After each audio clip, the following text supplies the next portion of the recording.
This is a very homegrown podcast called Beer Cake. And right now, I am welcoming everyone and my special guest, Hilary Lipka. Hi, how are you? Fine, thanks. How's it going? That was my intro.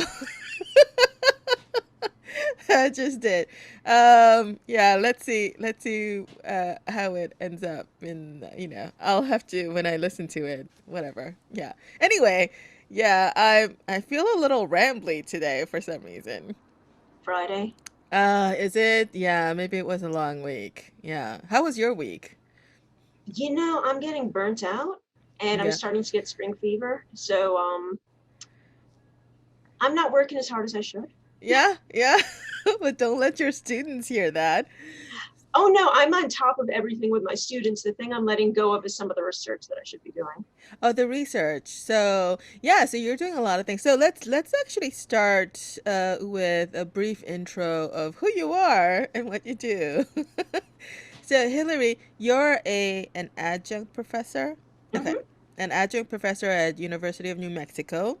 Technically an adjunct instructor because a professor is like a title rank thing. Oh, okay. And actually they call me a temporary part-time instructor. Oh, how nice. How nice. I mean, that's I such a know. I've motivating been there title. over a decade too. Yeah, so I'm a temporary part-time instructor with semester to semester contracts for over a decade, Okay, nice. which is why I'm really involved in the union because yeah, Ah, okay. Um, there is a union. yeah, we just started a union, so we're working on our first contract. Okay. Yeah. Oh, and that includes adjuncts and Yeah, we've got two units, one for full-time and one for part-time, and part-time includes the adjuncts, yeah. okay. Well, that's good. Yeah. Well, is it in academia where they kind of like create all those tiers, make all those distinctions? Isn't an academia kind of thing? It is completely an academia kind of thing. Which is why it gets really interesting having a union where you have full professors and associate professors and assistant professors, which are all like the ranking happy ones. And then you have the instructors who are in year-to-year contracts, and then, the lowest of the low, which are people like me, all in one union. It's really interesting. Yeah, wow. So are I mean, how are the interests among those different groups aligning? Are there enough common ground? You know what? The funny thing is, the emphasis since the beginning has been on the people who are the worst treated by the university. Yeah, like So you. there's a lot of push for adjunct rights and regular instructor rights. Wow. And That some of our most vocal advocates have been like professors. Yeah, that's pretty cool. Yeah. Is that what is that? Is that altruism or is it yeah. I, yeah? I really think the whole mentality of the union is that we all benefit when we fight for one another. So I think because of Yeah. that, people who are drawn to unions are drawn to this idea that we're stronger together. We all have to fight for each other's rights. We're all equal. There's this huge sense of equality in the union. So even though I'm a temporary part-time instructor, I am treated as equal as anybody else in the union. And that sense of camaraderie and mutual fight for mutual gain um, it makes it a really nice kind of egalitarian place to be. That's really nice. Yeah, and you would think like that's kind of what we want in our society, in society in general, that we all treat each other as equals. And Exactly. yeah, and you know, equal treatment, equal opportunity, um, yeah, and things like that. Yeah, Yeah. Respect and dignity for everybody. yeah. Yeah, that's the goal. What a novel idea. I know, right? Yeah, that's why I got so involved because it was a novel idea to me. Is that unusual for a university, or is it unique for New Mexico? It's because in UNM. union, it's very normal in unions Very normal in unions in general. to have this idea that people fight for one another and you lift up the people who are treated the worst. UNM Um, is a typical college administration where, you know, they don't treat us very well. yeah. Um, That's normal. I, I, is that true though? Because I guess, well, I've never been in a union. And my only experience with a union was, this is like maybe 20 years ago or something, when I was, I was um, looking for job opportunities, and I got really close. Actually, I did get an offer from Reuters. I applied for a position there. They had an interesting program, and they are union. And this is partly why sort of the entry level positions were structured that way. So you come in and you sort of, uh, everyone starts off at the same level, well, at that level anyway, and then you kind of, you work sort of doing hodgepodge of, a lot of different things for about 2 years, and then you get to choose like your specialization area. Like you could go the, um I don't know, there are different tracks, different career path tracks, and so you could go on those. And I that appealed to me a lot. And so um I I applied, I interviewed, and I got through all the rounds. And they offered me the spot, but just before they offered me the spot, my final interview was with the sort of the supervisor of that whole division or area. And one of the things that he explained was, or maybe it was the HR person. Anyway, one of the things they explained was that because it's union, everybody gets, was it 2% or 3% raise every 6 months. And regard, you just get it. It's automatic. And I actually personally took very offense to that. Seriously? I did, because wait a minute, what if I do a crappy job? I still get a raise. But what Yeah. if I do really well? I still only get a 2 or 3% raise. That seemed to me unfair. I see where you're coming from. I just could not uh accept that on a matter of principle. So I was really, I kind of liked the way they structure their departments, and I thought it would be a good sort of, you know, career opportunity for me. So I was very interested, but at the same time, that whole non meritocracy just did not sit well with me. So I was really hard pressed to, like, should I really take it or should I not take it? And but luckily, what happened was my the current position I was in, they found out I was interviewing, and they counter offered, gave me a huge bump, There you go. and promised to do XYZ for me. So I was like, okay, that just kind of took the, you know, the need for decision making off my hands. That works for you. Yeah. Yeah, at the time. And I still think, so that was my only experience with a union. But I also have heard like horror stories, you know, of unions, people within unions and people from, who are not uh, in unions but working with union people, how sometimes it can be difficult and all that stuff.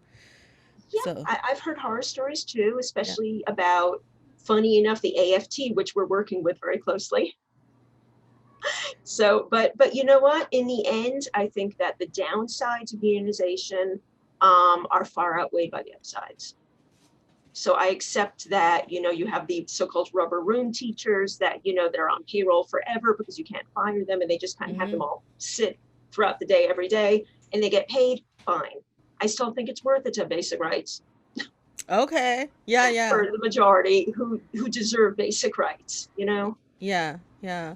And also, I mean, it's also exciting news about the Amazon workers unionizing and all Yes, that. they need it. Yeah, and how on from the corporate side, how they've been harassing and bullying them to, like, yeah, you've heard, Yes. right? Yeah, Yes. they Yeah. had all kinds of intimidation tactics to like keep them from organizing.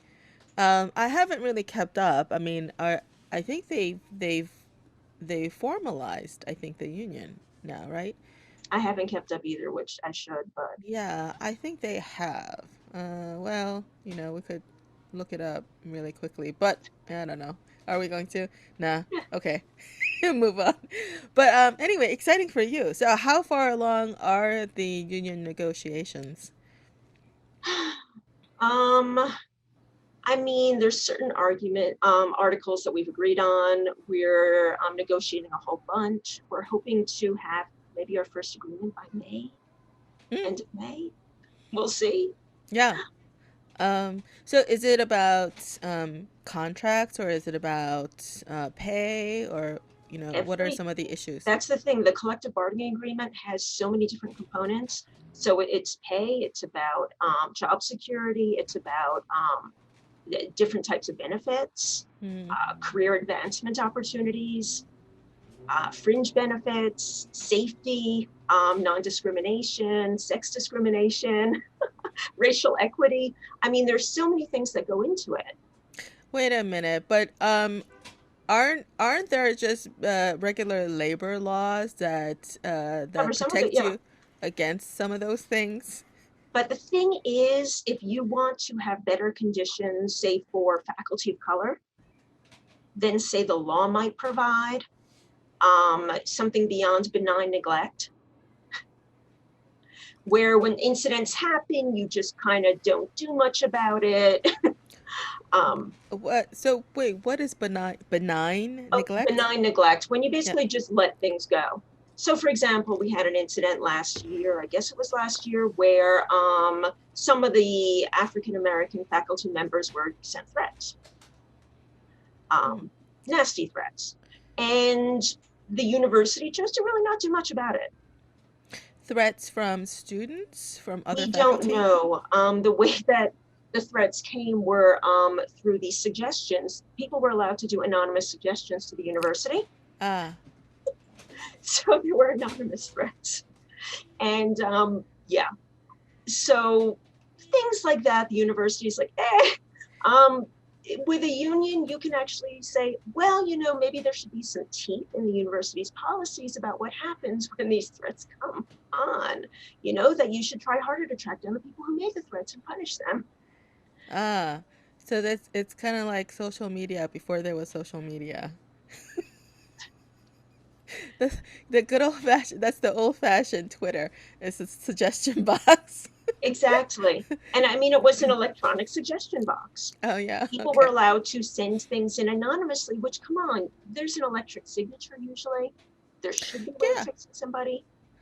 it's very difficult to be completely anonymous unless you're like a hacker or something, you know? Exactly. Yeah, yeah, there's probably a way to track things down. I mean, especially if you're using university accounts, like university email account or whatever. Yeah. Exactly. Yeah. But anyway, uh, We didn't put yeah, a lot of energy into that one. I see. Okay, so stuff like that. Yeah. Um, yeah. I mean, I suppose like they could go to the local authorities and report Yes, they did. a threat being, yeah. They did. And Oh, APD also is not awesome. okay. Sorry. I don't know what else to say about that. I mean, but that's true in general, I think. Like verbal threats and things like that. It is, in real life it is difficult to kind of like, hunt people down, track people Yeah, down and actually do something about it, you know. I mean, you could also claim like, oh, that's my account, but I'm not the one who sent it. Somebody else must have hacked it and sent it. exactly. Yeah, there's so much room for like reasonable doubt there. Yeah. But anyway, we're kind of like going down the rabbit hole. Okay, I so know. Yeah. I Okay. know. So yes, and this all started with your title. You Yes. were a not an adjunct. What did you call it? They call it a temporary part-time instructor. Temporary and Part-time. part-time. You've been there for 10 years and you're still Oh temporary. yeah. Yeah. I mean, the part-time is, I am yeah. part-time, but the temporary gets a little annoying. Yeah. Yeah, yeah. Yeah, I know, I could imagine. So temporary part-time instructor, not even a professor. No, I mean the students call me professor because they don't know the difference, but professor, it's a term. It's a technical Yeah. term. Yeah. Well, yeah, but I think I always thought like if you're taught at a university level, that's what you're called, Yeah. professor. But I mean I could also understand from the administration perspective, like if that is a specific title as opposed to a description. Exactly. And it's a Yeah, title. yeah. Then I guess it kind of makes sense to make that distinction. But like, whatever. Who cares? Who yeah. So Professor Lipka. And you teach what?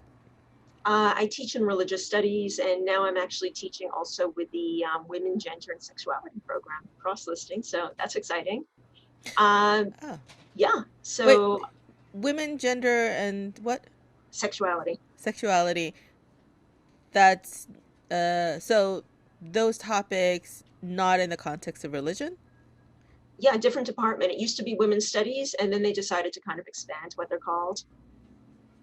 So I cross list. So like I'm mostly my home department's religious studies, but I'm also cross listing with, the other department because the interests overlap. I see. Okay, so you're Yeah. teaching what you're teaching, but you're cross listing. So, okay, but the subject matter that you teach is still in the context of religion. Yeah, Okay, but because they have to do with women and sexuality, you can cross list into that department. Got it. exactly. Okay. Yeah. Yes. So, yeah, so let's kind of like talk about like how you got into this whole thing because well, one of the things I know you and I had previous conversations about this when we met up. Was it 2019 now? Was it 2019? Yes. Yes. 2019, the year before the pandemic. You were visiting New York, and we met up, and we were, and that I think that's when I found out what you were actually doing and teaching, and I personally found it fascinating because you teach religion, uh, and you love actually the subject, the biblical subjects, but you're an atheist. Yeah. Yeah. I don't know why I found that very fascinating. A lot of people find it kind of contradictory that somebody can really love the Bible so much that they get a PhD in it and devote a large amount of their time to studying the Bible, writing about the Bible, teaching about the Bible, and be atheists. But we're there. I'm not the only one. Yeah, yeah. So is it a large cohort or Don't know about large, but recognizably, I mean, there's enough people I know that I feel like, there's, I don't feel alone in any sense. yeah. I mean, I can see like people who teach religious studies in general, uh you know, you if you're just genuinely interested in that topic, you could teach it without necessarily subscribing to any particular religious tenets. Yeah. But I think it's the way you sort of characterized your affinity toward the subject. Because this the way you describe it is, I love the Bible. Yeah. And I've only heard that from religious people. But I mean, if you're going to get a PhD in something, you better love it. That's true. So tell me about how you fell in love with it. Was it always there, the love? No, I mean, the thing is, I was raised completely not religious.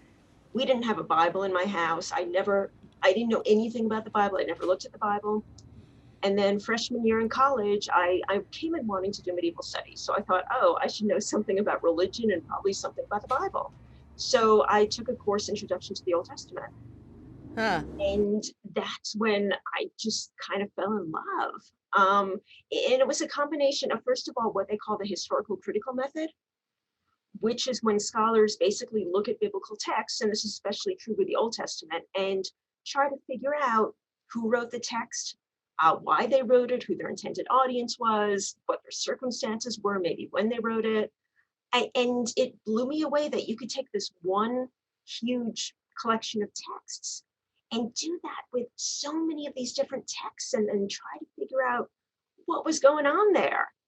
It just kind of blew me away. And the other thing I loved was that most evidence that we have about the civilization of ancient Israel is the Bible. It's mostly the Bible. So how do you try to figure out what we can about this entire civilization based on one big book that's a collection of texts? With, That's now there's archaeology too, but a lot of it's the Bible. Yeah. Um, but I mean, I think learning about the author of any particular text, why, the historical context, why they wrote it, who their audience is, and all that, that's not unique to the Bible. That's that's just any kind of text that's written, you But know. usually you know who the author of the text is. Ah, okay, I see, I see, I see. The thing about the Bible is we don't know who any of the authors are. They don't tell us. I see. Okay, so it's this whole like there's these ancient texts that whole civilization is based on is just shrouded in mystery. That's the thing. And they created these texts. And then you have the question of how much do these biblical texts actually represent the culture of ancient Israel in any given period and different subcultures. And that's a whole other mystery. Yeah. Yeah, and that's the thing with I think the Jewish culture is it's a culture, it's a religion, it's a heritage, Yeah. it's lineage, it's everything. Yeah. Yeah. So even if you don't subscribe to Judaism, the religion, you're still Jewish. If That's the you're, thing. yeah, he, hered, hereditarily, It's whatever. hereditary. And Yeah. so much of Judaism is a sense of history, Mm. shared culture, shared cultural legacy that you can't help but feel something when you're reading the Bible. Yeah. Yeah. These are supposed to be your forefathers and Yeah. foremothers, ancestresses, I, I, I think foremothers is a thing. Yeah. Uh, foremothers then. Yeah, I think so. I'm not sure, but yeah, it sounds right. Um, Uh, do you think that Jews in general feel that way? I think a lot do. Even secular Jews often will celebrate certain holidays. Mm-hmm. And you think about the holidays that are most popular to celebrate, like Passover, right? Mm-hmm. Um, that's about the Exodus. Mm-hmm. That's celebrating something that happened, over 2,000 years ago. That's considered part of shared history. And More it's, than 2,000 years ago, yeah, I over feel like. 2,000. Yeah. Yeah. I'm just Yeah. going to go with over 2,000.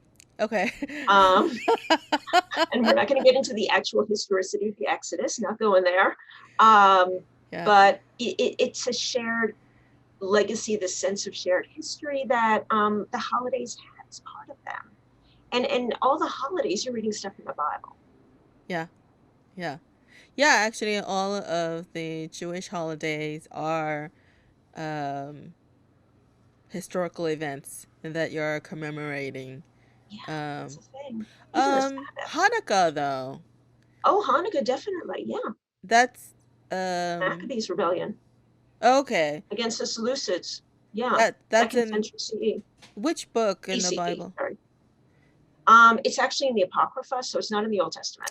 Okay, got it. Okay. No, that's why like I don't really have a reference to that. Yeah, Yeah. okay. Yeah, yeah. Maccabees is pretty cool. Yeah? Yeah, I love Hanukkah, man. It's awesome. And again, it's celebrating a rebellion. The Seleucids were horrible, and Antiochus Epiphanes was awful. I mean, putting a statue of Zeus in the temple and trying to make people worship it, Oh dude, yeah, no, that's yeah. you got to celebrate taking that down, and just being like, no, get out, reestablishing an independent Judea, cleansing the temple, and just getting things back to where you could actually worship your God in peace. I mean, you got to celebrate that. Yeah. There's That's religious freedom. right. There's one thing to have religious tolerance. That's a little too much tolerance. Yeah, that's the thing. Yeah, I It's love like, Hanukkah yeah, yeah. Um. So, but here's the thing. You did not grow up religious at all. at all. So both of your parents were Jewish Mhm. by hereditary. He- I don't know why I can't say that word today. Yeah, it's matrilineal according to traditional Judaism, and yeah, as far back as I can trace both sides. Yeah. hmm hmm So neither of your parents were religious either. No. Yeah, neither of them were religious. So you were brought up entirely secular. So what was there? Did you do anything at all? Like, did you actually celebrate Hanukkah and things like that? Not at home, but because I grew up in Riverdale, where there's a large Jewish community, my mom sent me to both summer camp and after school programs at the Y, Oh yeah, which was for us the Young Men, Young Women's Hebrew Association. yes, yes. The So they celebrated Jewish holidays. YMHA and YWHA. Yes. Exactly. Yeah. Which nobody here has heard of course. But yeah, so they did the Jewish holidays. So I kind of learned about the Jewish holidays from that. In my summer camp, we did Shabbat every Friday. And then one summer, my mother decided to send me to a conservative, but hardcore conservative summer camp, sleepaway camp, Huh. where we did prayers before every meal and we did services, Shabbat services, both Friday and Saturday. And it was kosher and I learned a lot. Oh, that's pretty cool. So that's That was a that's for shock. that was for an entire summer. 4 weeks. That's it. Uh. Oh, okay. Just for I 4 weeks. insisted on only doing a month. Yeah. Okay. Um. So were other campers, were they more religious Yeah. people?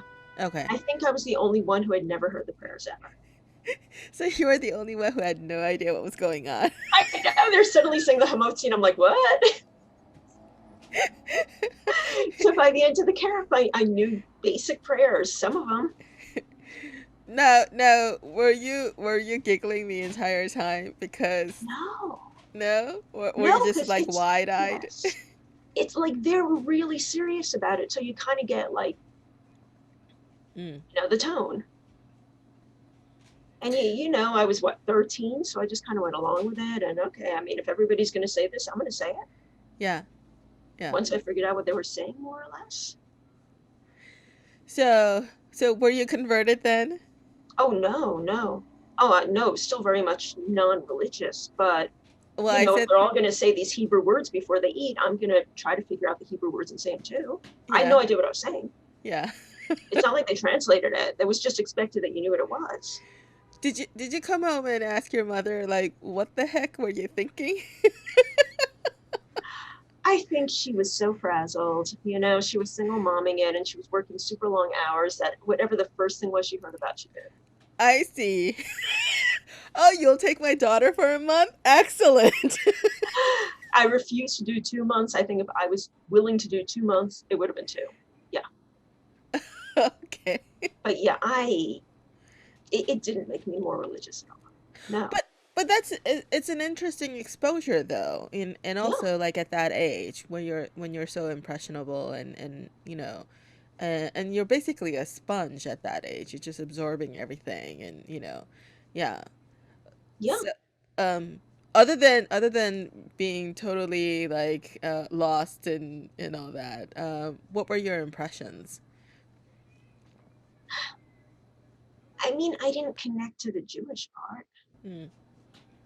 I liked the camp. I mean, it was nice. It was in the woods. I can pick blueberries. They had all these wild blueberries. There was a lake, and I could go canoeing on the lake. And I learned how to work a sailboat. And I went jet skiing. I mean, it was really cool. Um, but no, it didn't. I didn't feel much connection to the Jewish part. Okay. Yeah. All right. Yeah. Nah. But okay, so it wasn't until college that you were doing medieval studies and you decided, oh, okay, maybe I should learn about the religions um, at the Fall of time. freshman year, I did Intro to the Old Testament. Fall of freshman year. Yeah, That's your first semester. exactly. Ah, And that at that point, I liked it so much that I decided the next year to start Biblical Hebrew. that's funny because I don't think, well, either you never mentioned it or maybe I didn't care at that time. Um,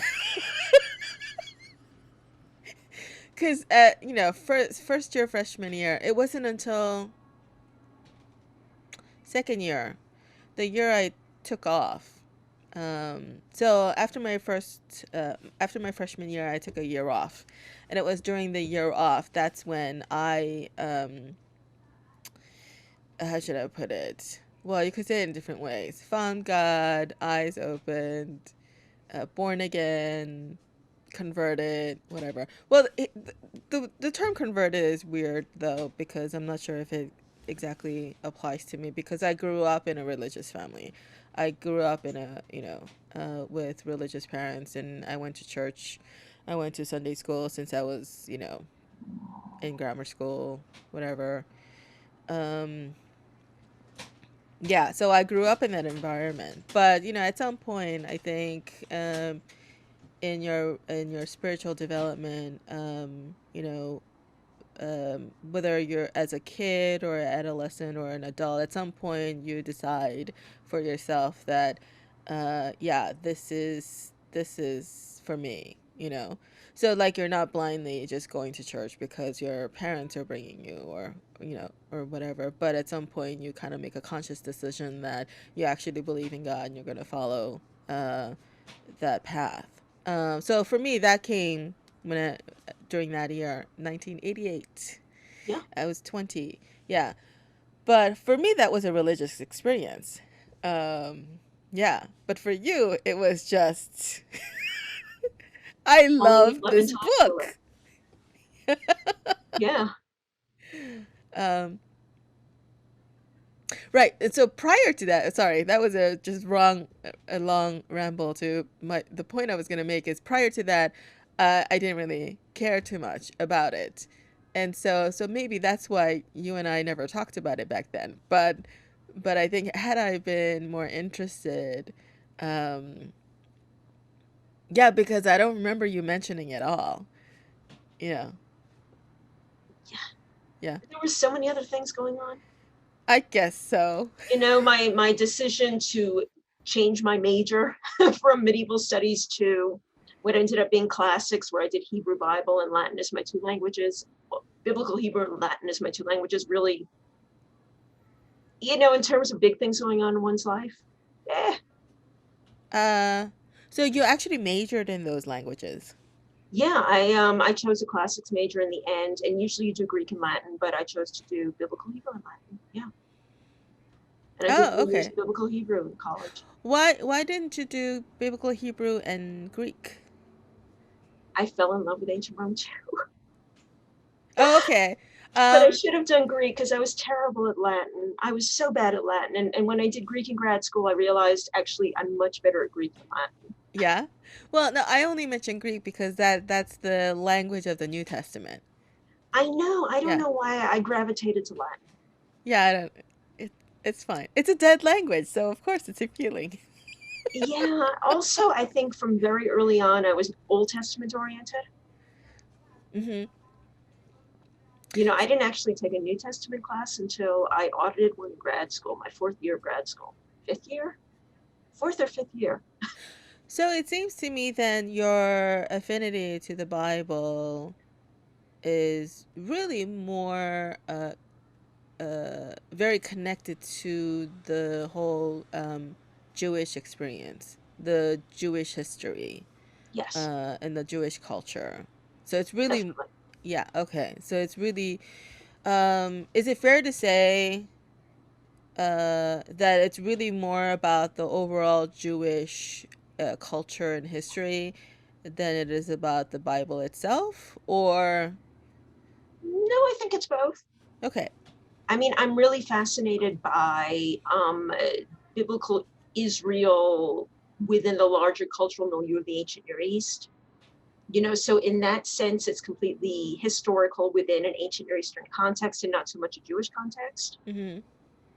But I love the Jewish context too. So it's really both. Are there historical texts that predate the Bible? Oh, yes. Um, Many. no, historical texts about the Jewish culture. Oh, Yeah, sorry, okay. sorry. No. In terms of like ancient Israelite texts, nah, nothing that's been found. Well, I guess so, because, like, if you think about it, the Jewish culture doesn't start until Abraham. So anything that's prior to that is not necessarily Jewish. But even if you want to talk about like what we found archaeologically that has writing in ancient Israel, Uh-huh. we don't have anything going back before, I don't know what, the 10th century BCE, maybe the 9th century BCE.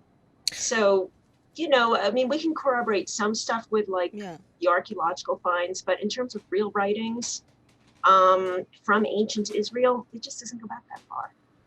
Wait, the statement I just made about Abraham, uh, is that actually true? Is that actually accurate? I don't know if I... Okay.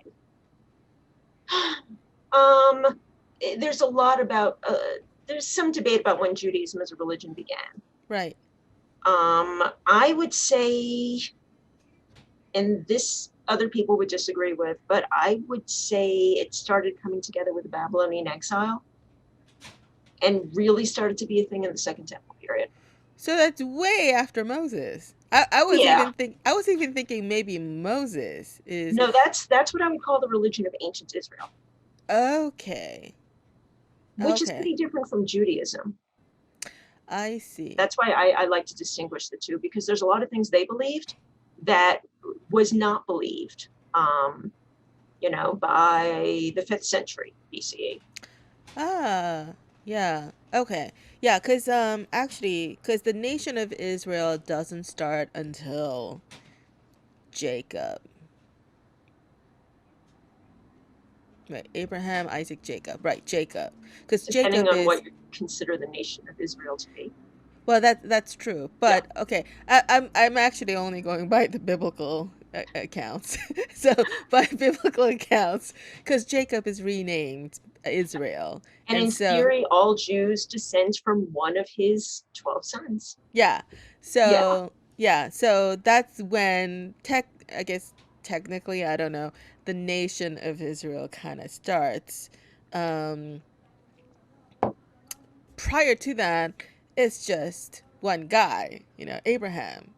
It's not even his entire clan. It's just him, you know, him uprooting his roots and going off to Canaan, um, and then his son. But okay, so Jacob, but then even then, it's really not a nation. It's It's really just more of a people. clan. It's a Yeah, clan. I think clan is exactly the word. Yeah. yeah. It's not until they actually come. It's after Exodus and they come out of Egypt and come back to the land of Canaan and they settle into the different tribes. Um, and that's when they actually become a nation. Yeah. And we're still not really clear on what happened there. But yeah, it's roughly that period where they became something resembling a nation. Yeah, but I think what you're saying is that is still ancient Israel. It's not Judaism as we Exactly. know it. Yeah. Yeah. Okay. So yeah. So what is the distinction then? Well, I mean, for one thing, Judaism as we know it, and maybe even start with the destruction of the Second Temple, 70 CE, because up until 70 CE, they were doing animal sacrifices in the temple. Animal sacrifice was a crucial part of the religion in ancient Judea. And also in a lot of ancient religions. Exactly. Yeah. And once that temple was destroyed, they had to pivot, so to speak. And all these holy days that had been associated with sacrifices suddenly were associated with other things. So like Yom Kippur, right? Mm-hmm. Yom Kippur, you read Leviticus 16 and you see what they used to do for Yom Kippur, which... Refresh my memory. Okay, basically, they sacrifice a couple of animals. One of them is a goat that they sent off to, I think it's called Azazel. They all put their hands on it, so all the sins are going on the goat, and they kind of sent it off That's to the something. scapegoat. Yeah, that's the scapegoat. That's one. Yes. And then they also, like, if I can remember correctly, like, it's the one time of the year when they go into the Holy of Holies and cleanse it. Yeah, I think And I so. think they cleanse it with animal blood. Yeah. Yeah. They sprinkle the entire place with And it's only the high priest who goes in. yeah. With And a rope tied around his waist in case he dies. Exactly. Yeah. So it's really a very different idea of sin and in how you cleanse yourself from sin than you have in Judaism once you no longer have a temple. I mean, if you look at Yom Kippur now, you're basically going to temple and asking God to forgive your sins. And it's a connection with God. And also you're doing it communally, so it's with the whole community. It's very, very different from what Yom Kippur was in ancient Israel, where you had in later Judea, where you're, putting your hands in a goat and sending it to Azazel. That sounds modern Judaism sounds a lot like Christianity, where that's basically what Christians do. Yeah, Because it's not that different. yeah, well, because theologically, if you think about it, Christians don't need to sacrifice because Jesus was the ultimate sacrifice. Therefore, making the need for continuing sacrifice no longer necessary. Yeah. Yeah. Yeah, so I understood it, from the Christian's perspective, why Christian churches would not, sacrifice animals, but I never really understood why in Judaism that you guys didn't, continue doing that. Because we were forced. You were forced. Because they destroyed the temple and then they drove everybody everywhere, and you had what we call the diaspora, and well, that's it. No more sacrifice. Fortunately, there was Torah study. In the Babylonian exile, they also didn't have a temple. So sacrifice, if it happens, was on a much smaller scale. And they started like really studying the Torah and focusing on the covenant relationship with God and the Torah laws. So that stuck. Yeah. It became much more important, in the diaspora with rabbinic Judaism. What's really interesting though, the ancient worship, sacrifice, that whole tradition, ritual, is that in one sense it is very graphic, very visceral in experience, and so I think it can be very spiritual in that sense because you actually can witness something dying in your place, and this is the price for sin, and so it's actually a very powerful thing, but at the same time, it it died and not me, and therefore absolving me of whatever responsibility, of having committed that sin is essentially gone. So in that sense, it seems a very, I don't know. I mean, I'm of course there's also that element of confession as the sacrifice is being done. So I guess Yeah. that element, it's not like you're doing that in lieu of, you know, confessing your sins. Yeah. I don't know. I had a point there, but I think I just kind of talked myself out of it. um, yeah, because I think in the modern sort of rendition of this is very um, very internal, you know. Um, Passover. So do you guys do Passover only at Passover, or do you do something like that at other times too? Oh no, it's only Passover. It's only a Passover. And Yeah. usually the first 2 nights is you do a Seder. Only the first 2 nights. Yeah.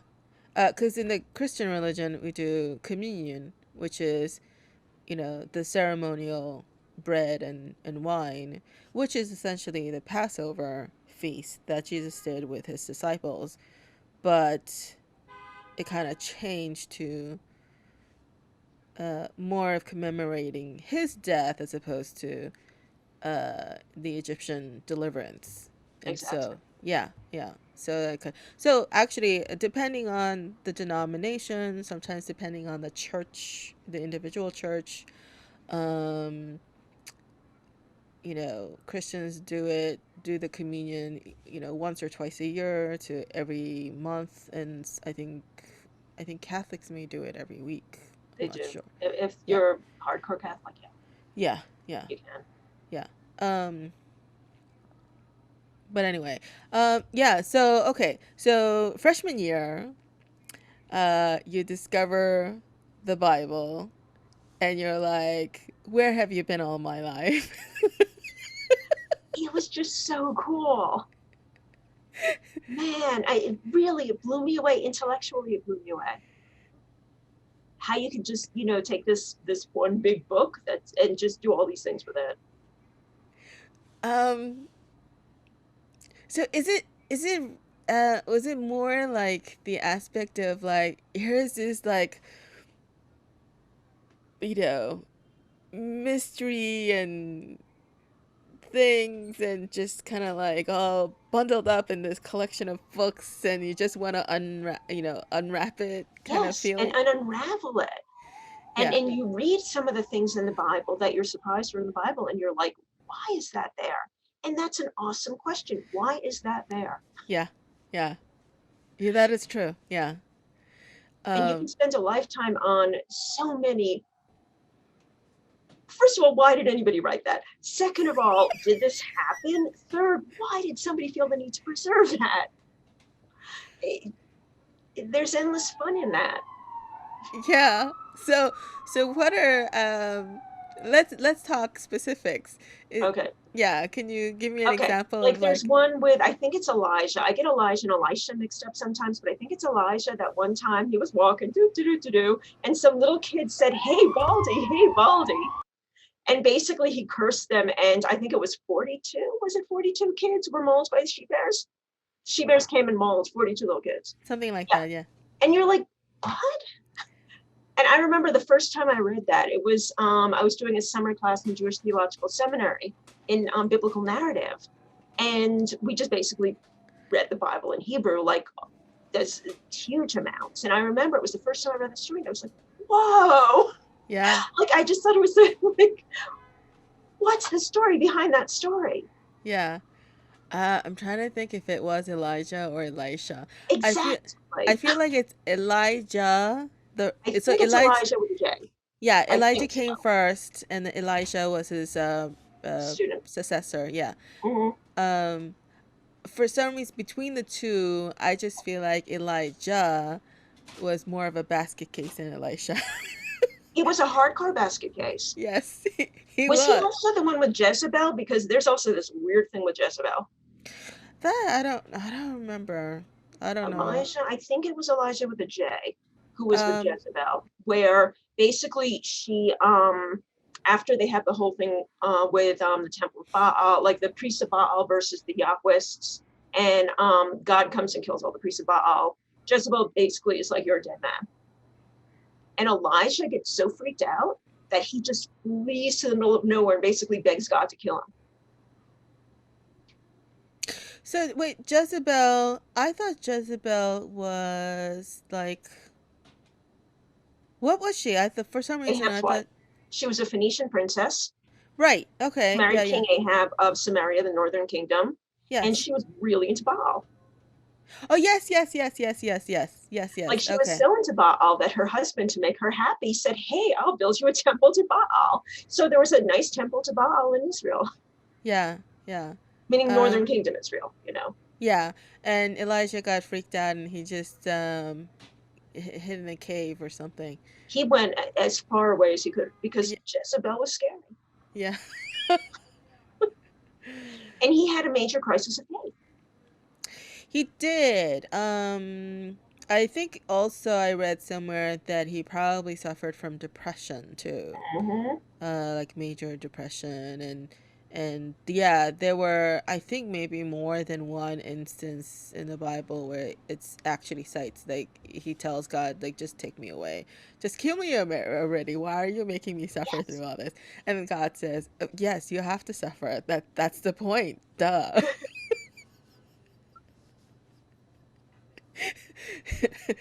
Yeah.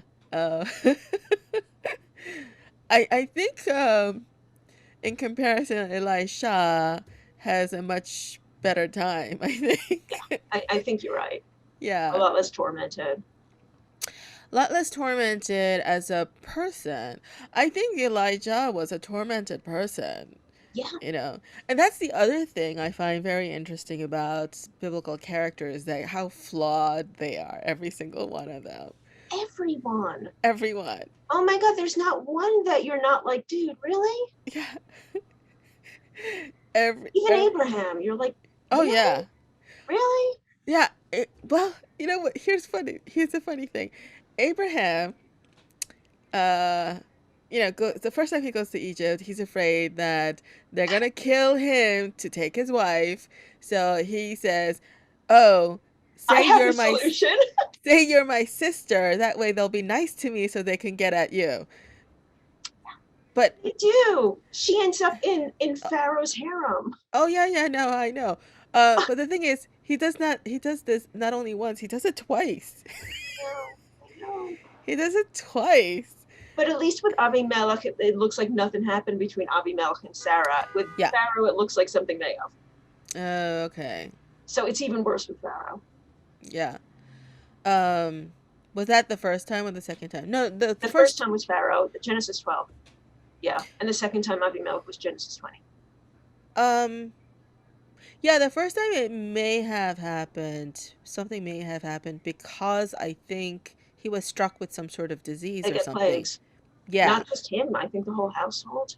Yeah, and Plagues. so Yeah. he's like, why am I being punished? What happened? And then he discovers that Sarah was actually Abraham's wife, and so he goes to Abraham and say, "Why did you lie to me? Now here my household is plagued. Take her Yeah. back." Yeah, Because the Egyptians knew you don't commit adultery. yeah, yeah. They understood why this God was angry. But actually, he didn't lie. He is she is. I think she's his half sister. That's what he says in Genesis 20, Yeah. which You think he was fudging it? that's fudging it. Yeah. When you say, hey, here's my sister, she's my sister, and then Pharaoh says, hey, I'm going to bring her into my household, she'll be part of my harem, and Abraham says nothing. Oh no, no, no, no. That part, yes. Oh, He's Abimelech, absolutely. he doesn't admit it to Abimelech until Abimelech gets a dream from God, and God saying, Yeah. you'd better return this man's wife. And then he confronts him, and Abraham's like, oh, she's my half sister. Yeah. So That's technically, fudging. yeah. No, no, no, no, no, no. Absolutely. Yeah. There was that was definitely a misdirection there, or you know, whatever. But yeah, you're right. Every single character in the Bible is horribly flawed. Yes, which Uh, I love. That's another thing I yeah, love about the Bible. yeah. I think what's in from a spiritual perspective, uh, in some way, this is provides solace. That look at these horrible people, and yet God loves them. Exactly. I mean, David. Yeah, God adored David. And David did so many awful things. he did so many awful things. Yeah, Yeah. yeah. There's a redemptive message there. Yeah. Oh yeah, and that's the recurring theme, though. We fuck up, God redeems. We fuck up, God redeems. It's if you, and I started reading the Bible. Was it late last year? Um, well, the audio version, and just straight through, which I never did. Well, no, but I didn't finish actually because I got sidetracked. I went as far as how far did I get? Quite far. I didn't quite finish the Old Testament yet, but I got through all the major books, and I went past Nehemiah. Uh, Got really far. yeah, yeah, I got pretty far, and but when you listen to it like that, right? And so my experiences with the Bible, through all my church years, is we actually take you know chunks of text and study it. So we don't actually read it straight through. That's something you do on your own, and a lot of people have done that. But they also recommend, even if you're going to read the entire Bible, don't read it straight through. They actually recommend that you read a few chapters in the Old Testament, a few chapters in the New Testament, a few chapters in the Psalms, like that, mix it up. Yeah. Yeah, that way you kind of like um, get a sort of a cohesive perspective, as opposed to just reading it straight through like it's a novel. Um, if you read it straight through, it's incredibly repetitive. And also, I think there's huge chunks that for contemporary audiences don't make sense. I Oh mean, when no, you're getting into the instructions on how to design the bloody tabernacle, yes. oh man, that goes on a long time. Pieces of gold and jewelry and all that stuff, and how it's placed, on the garment and everything. Yeah. It's so long. Yeah. And the sacrifices, some of them in Leviticus, man, it's so long. Yeah. But it's also fascinating too at the same time. You know? Yeah. Because it's so detailed. Oh yeah, It is incredibly detailed. yeah, And so you do kind of get a sense of the history that's embedded in this. That it's not just religious instructions, but people lived through these eras, yeah. and these are the things that they did, um, you know, and this is how they worshipped, and this is how they, um, you know, exercised their faith, and all that, which seems incredibly foreign to us in the modern era. But yeah, it's yeah. But anyway, sorry. No, no, I'm with you. um, right. Okay. So I was asking you, like, give an example, and you say Elijah cursing the 42 uh Kids, little kid children who are kid. then mauled by bears because they said, "Hey, Baldy." Yeah. Yes. So that was the first one where I was like, "Whoa." The other one, the first time, a couple of things, but another one that actually I'm revisiting again with one of my classes is Judges 19. What is what? Judges 19, the Levite and his, they say concubine often, Pelagish, maybe it's secondary wife, concubine, who knows what it is. That's actually one of the things I'm researching now is what a Pelagish is. Where basically so he has this, I'm just going to say concubine, I don't know what a Pelagish is. And she leaves him, he goes to get her back at her father's house. And then as they're traveling back, they have to spend the night somewhere. So they spend the night in a town that's part of the tribe of Benjamin. And then while they're staying in this old man's house, who like offered to take them in, all the men of the town surrounds the house as a mob and demand to know the stranger, meaning basically rape him. Yeah. And the old man goes out and says, "No, no, no, please don't do that. Don't do this terrible thing. Why don't you take my virgin daughter and this man's Pelegesh, concubine, whatever you want to call it, instead, and do to them whatever you want." And they're like, "No, no, no, that's not acceptable." So then the Levite takes his concubine or Pelegesh, whatever, throws her out to the crowd. She gets brutally gang raped all night long. He goes to sleep, has a really peaceful rest, and then gets up in the morning, sees her there, like she somehow made it back to the threshold and she's collapsed. And he's like, "Come on, let's go." And then when she doesn't respond and she doesn't move, he just takes her and puts her, on his donkey. And then when he gets home, he takes her home, cuts her up into 12 pieces, and sends it to 12 tribes. Yeah, I remember that. Yeah, Um, that's an interesting story to explain. yeah. Cuts her up into 12 pieces, sends each piece to the 12 tribes, and to say basically, this is what you did to her. Yeah, it's a call for war. Yeah, And yeah, yeah. the tribe of Benjamin almost gets destroyed by it Yeah. because all the other tribes do declare war on them. Yeah. And then they also won't give them their daughters to marry. So the tribe of Benjamin eventually has to come up with a new solution, which involves kidnapping and raping a bunch of other women. So it's awesome. Yeah. So yes. How do you explain that? Yeah. Yeah, my Yeah, students are horrified. They are so horrified because most of them have never read this before. And they're like, why? yeah, And especially when you compare it to Genesis 19 with Lot and Sodom, where everything's okay because, the angels are there. The angels can take care of things. In Judges 19, you don't have the angels. no, you don't have the angels. So everything goes horribly wrong. Yes. I'm trying to think. Um, I don't really recall studying that particular story. Um, Maybe, although it does ring a bell, there might have been a sermon on it at some point.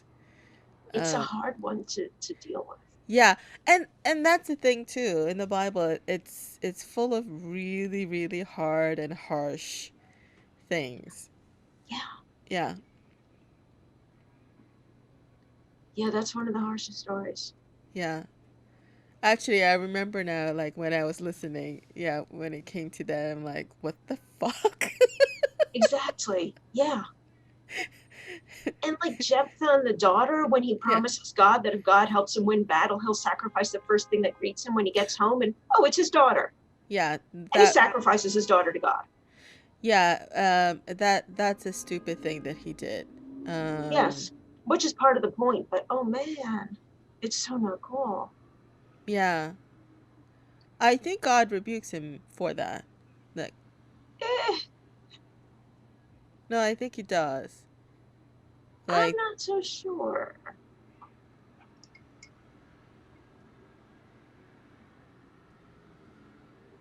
It's going yeah, to be like Judges, what, 13 or something?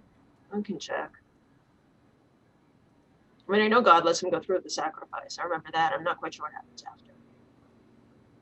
mm, yeah. So yeah, there are a lot of really hard things. So here, like, uh, well, you're not religious, so it doesn't, I guess, really apply to you. But somebody, a non-believer, would say to a believer, let's say either in Judaism or Christianity, and say, okay, these are the horrible things that God lets happen. How can you believe in a God like that? And that's a really hard question to answer, But actually. you can just look at the world today and say the same thing. Yeah. Yeah, no, that's I mean, absolutely that's true. an eternal question. That is an eternal question, yeah. Yeah. Um, yeah. Um, yeah. And it is a hard thing to wrestle with. Um, but that's not your context. Sorry. No, but in Judaism, it's something that comes up a lot. Ever since the Holocaust, there's always been, this kind of how do we reconcile our conception of God with the Holocaust? It's always been like a thing. That's why you have Holocaust theology as like a subfield now. So, what are some things that are said about that? One is that there's human will and human free will. God gave humans free will, and sometimes God just has to step aside. There was this feeling that God was so upset about what happened that God actually turned away and couldn't watch. Then you have the God is dead idea, which is Mm, basically that the God of the Old Testament, the God that Jews were worshiping, really cannot be reconciled with a God that would let that happen. So maybe God, took off. There's a lot of other ideas in Holocaust theology. I have to say, I know very little about it. mm. That's probably about the extent of what I know. But I mean, it's like Christianity. If you genuinely believe that God loves us and God is there for us, then it isn't a problem. It isn't, um, but No. it isn't, but it wasn't a question actually. Uh, it isn't, but at the same time, there are things that it's just hard to swallow. And one thing I will say is that um, we do look at these things. So here's an analogy. In the way that we look at historical events and historical facts from the lens, a modern lens, and we say how horrible those people were, right? Or how horrible those things were. Um, and that's not necessarily the right perspective to have, because you do really need to look at things that happened in history in a historical context. And there are, and you can still make an objective judgment as to, like, whether that was good, bad, or whatever, morally or ethically or otherwise. um and in the same way that we look at God from our own perspective, and that's really hard. So in doing so, we, essentially make God into our image as opposed to the other way, right? And the concept of love, we know it from our own experience, what love is or what we think love is. But do we really know what real love is, um and that, yeah. I And to think say, Christianity does much more with that than Judaism. The whole yeah, idea of agape yeah. and what love really is, it's much more developed. How does Judaism deal with that? Not much from what I know. I mean, when I first learned about agape, I was like, that's the coolest thing ever. Um, it, Judaism, it's just different, man. I mean, I guess there's this idea that God loves us, but it's not the whole love and do what you will idea. Uh-huh. And the whole idea of, I mean, it's just love, I think, plays a much bigger role in Christianity. So, okay. Yeah, That's how and I see it. Maybe I mean, again, I'm not a religious Jew. I'm probably missing something. I don't know. But the concept of love is definitely a central theme. It is the central concept that It's holds everything together, despite all the, you know, rebellion and massacres and raping and everything that's the thing. that happens. Still, love is at the center that holds it all together. Um, in fact, I mean, one way you could even describe the entire Bible is a love letter from God to us. But anyway, yeah. So you're saying in Judaism, doesn't really play that. It doesn't play such a central part, Not or that I'm aware of. I mean, and again, I may be missing something, but it seems a lot of Judaism is, I mean, you make yourself right with God by following all the commandments okay, and living in accordance with God's design for the world. It's really very different. yeah. Um, Also, I recently learned, maybe a couple of years ago, that that Judaism, the concept of heaven actually does not exist. Um, it's there's a vague idea, but it's not really. I think because of Christianity, maybe also Islam influence. So there's like a vague idea. But yeah, in ancient Israel, they just said Sheol, which was the underworld, and everybody went there. That was it. It was like Hades. It was the same exact thing as Hades. Um, didn't matter, good, bad, whatever. You went down there and you hung out as a shade. Oh, really? Oh yeah. So it doesn't really matter. Then see, then that doesn't make sense to me, because it doesn't matter what you did when you were alive if we all end up in the same place. Yeah, that's how it was. So why would you necessarily follow one god or another? I mean, maybe in Sheol, I mean, there are some hints that in Sheol, maybe the evil would be punished. But everybody's still in Sheol. Yeah. They're all hanging there. Yeah. Um Again, I think it's like Hades. You can have reward and punishment to an extent, but you're all in the same place. yeah. So so you fall in love with this text Yeah. and just unraveling. Uh, so do you see this as kind of like a life pursuit? Oh yeah. Oh yeah. Oh yeah. Totally. And then when I started studying biblical Hebrew, it was so easy for me.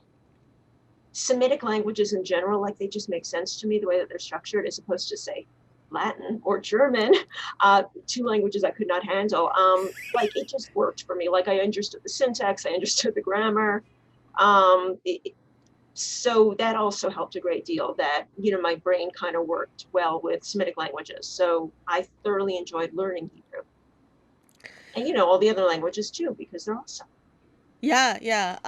That's the thing about language, though, because it shows so much about how people think within a culture, Exactly. what they value, what they you know, like just the thought process, Yeah. um, yeah. So explain a little bit about the Semitic language.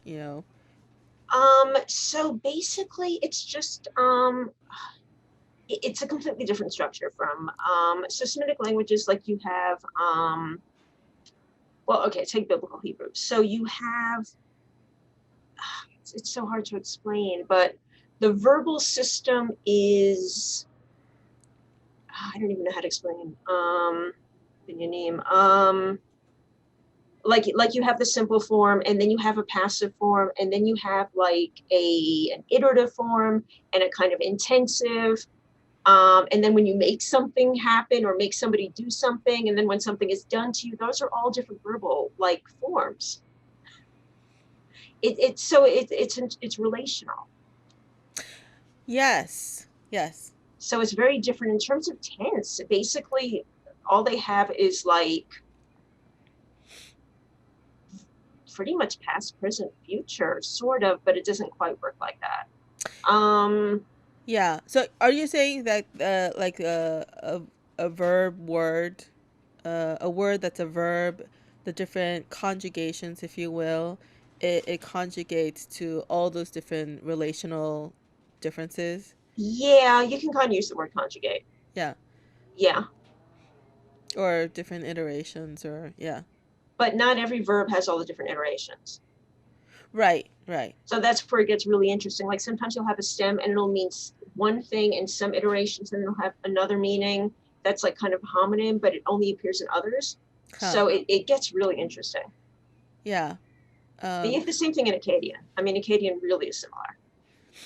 but the idea that the verbs, the different iterations or conjugations of the verb, same word, same root, but depending on how it relates to the subject and the Yes, object and in the environment, is how they're all all those different nuances are expressed in the different forms of the same word.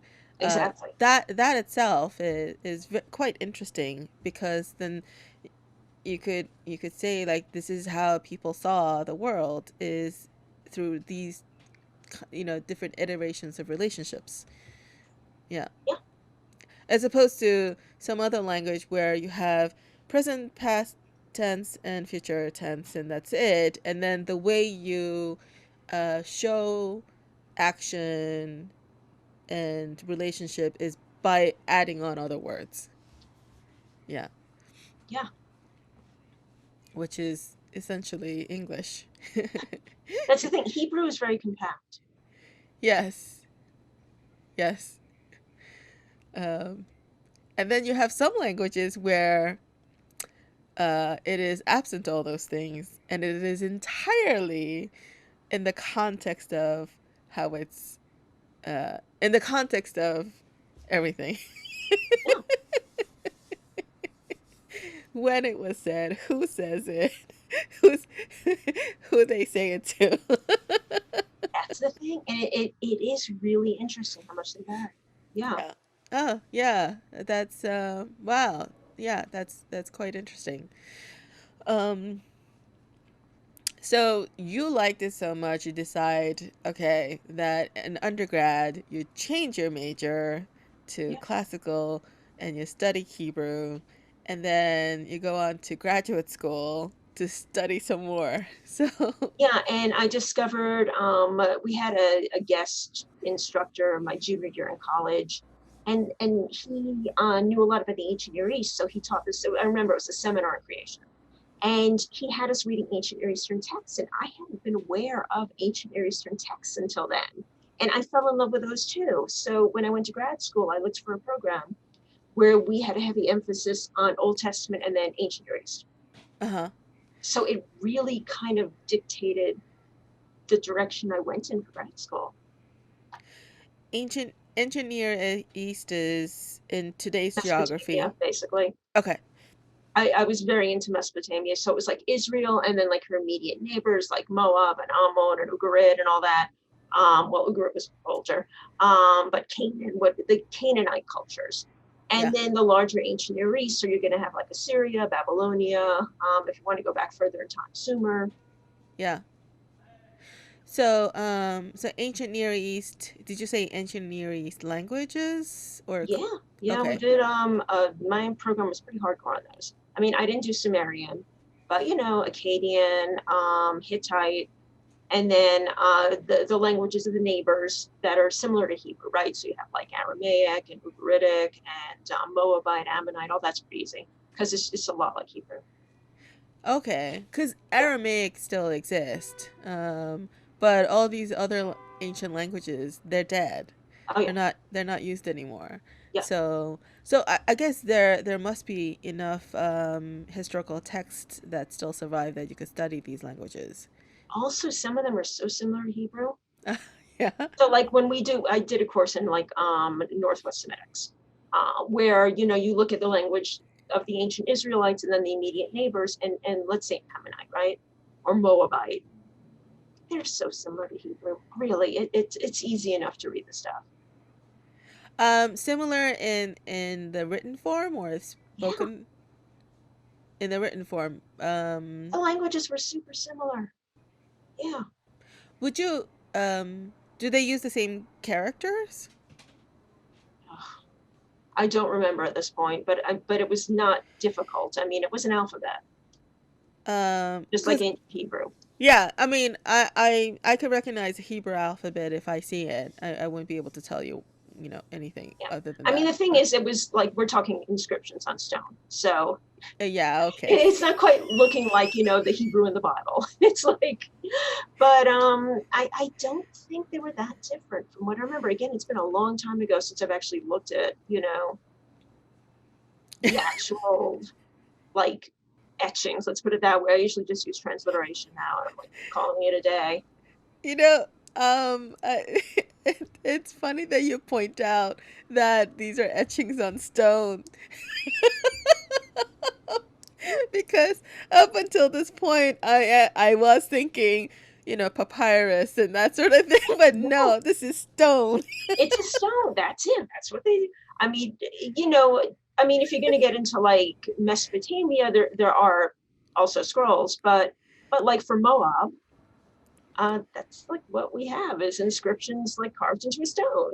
Yeah, papyrus. That's Egypt, right? That papyrus is Egyptian, and then Mesopotamia and other they have scrolls. And Um, lots of stone stuff on stone, lots and lots on stone. Yeah. yeah, um, yeah. I actually do remember now vaguely. Oh, and Ancient clay, tons on clay tablets. Oh clay. boy, Yes, so much on clay because they loved keeping records. So Mesopotamia, you're gonna have like so many clay things with like writing. it's kind of funny. Like, this is how they kept their records. Mm-hmm. Tablets, Clay tablets, clay, yeah, clay and stone tablets. yeah. I'm So many clay tablets, it's insane. I'm just trying to visualize like what the organizing uh the way that how they would even organize these things. The scribes, it was like a huge deal to be a scribe back then. Yeah, Like it took a ton of training, so the scribes would like have a system. yeah, yeah. And in Mesopotamia, like in Babylon, the writing was so complicated that it really was left to the scribes. So I'm guessing that most people back then were illiterate. Yeah. Yeah, yeah, which I know, because books are probably hard to come by. And also, I mean, if you're talking cuneiform, it's not like an alphabet, fine. It's not that hard to learn an alphabet. Yeah. But cuneiform, man, that writing system is so complicated and so difficult. What is that? It's they took it from the Sumerians. So basically you have kind of pictographs, Uh-huh. Kind of like hieroglyphs? kind of, yeah, and then each one can, well, not each one, but a lot of them can either symbolize something or be syllabic. But a Oh, lot of them okay. can be more than one syllable. So when you have like a series of four together forming one word, you have to figure out what syllable it is that fits with the other ones. Oh, wow, that I is was terrible very, at that. yeah. I How would you even study that? How would you even know what's what? Because you start seeing patterns.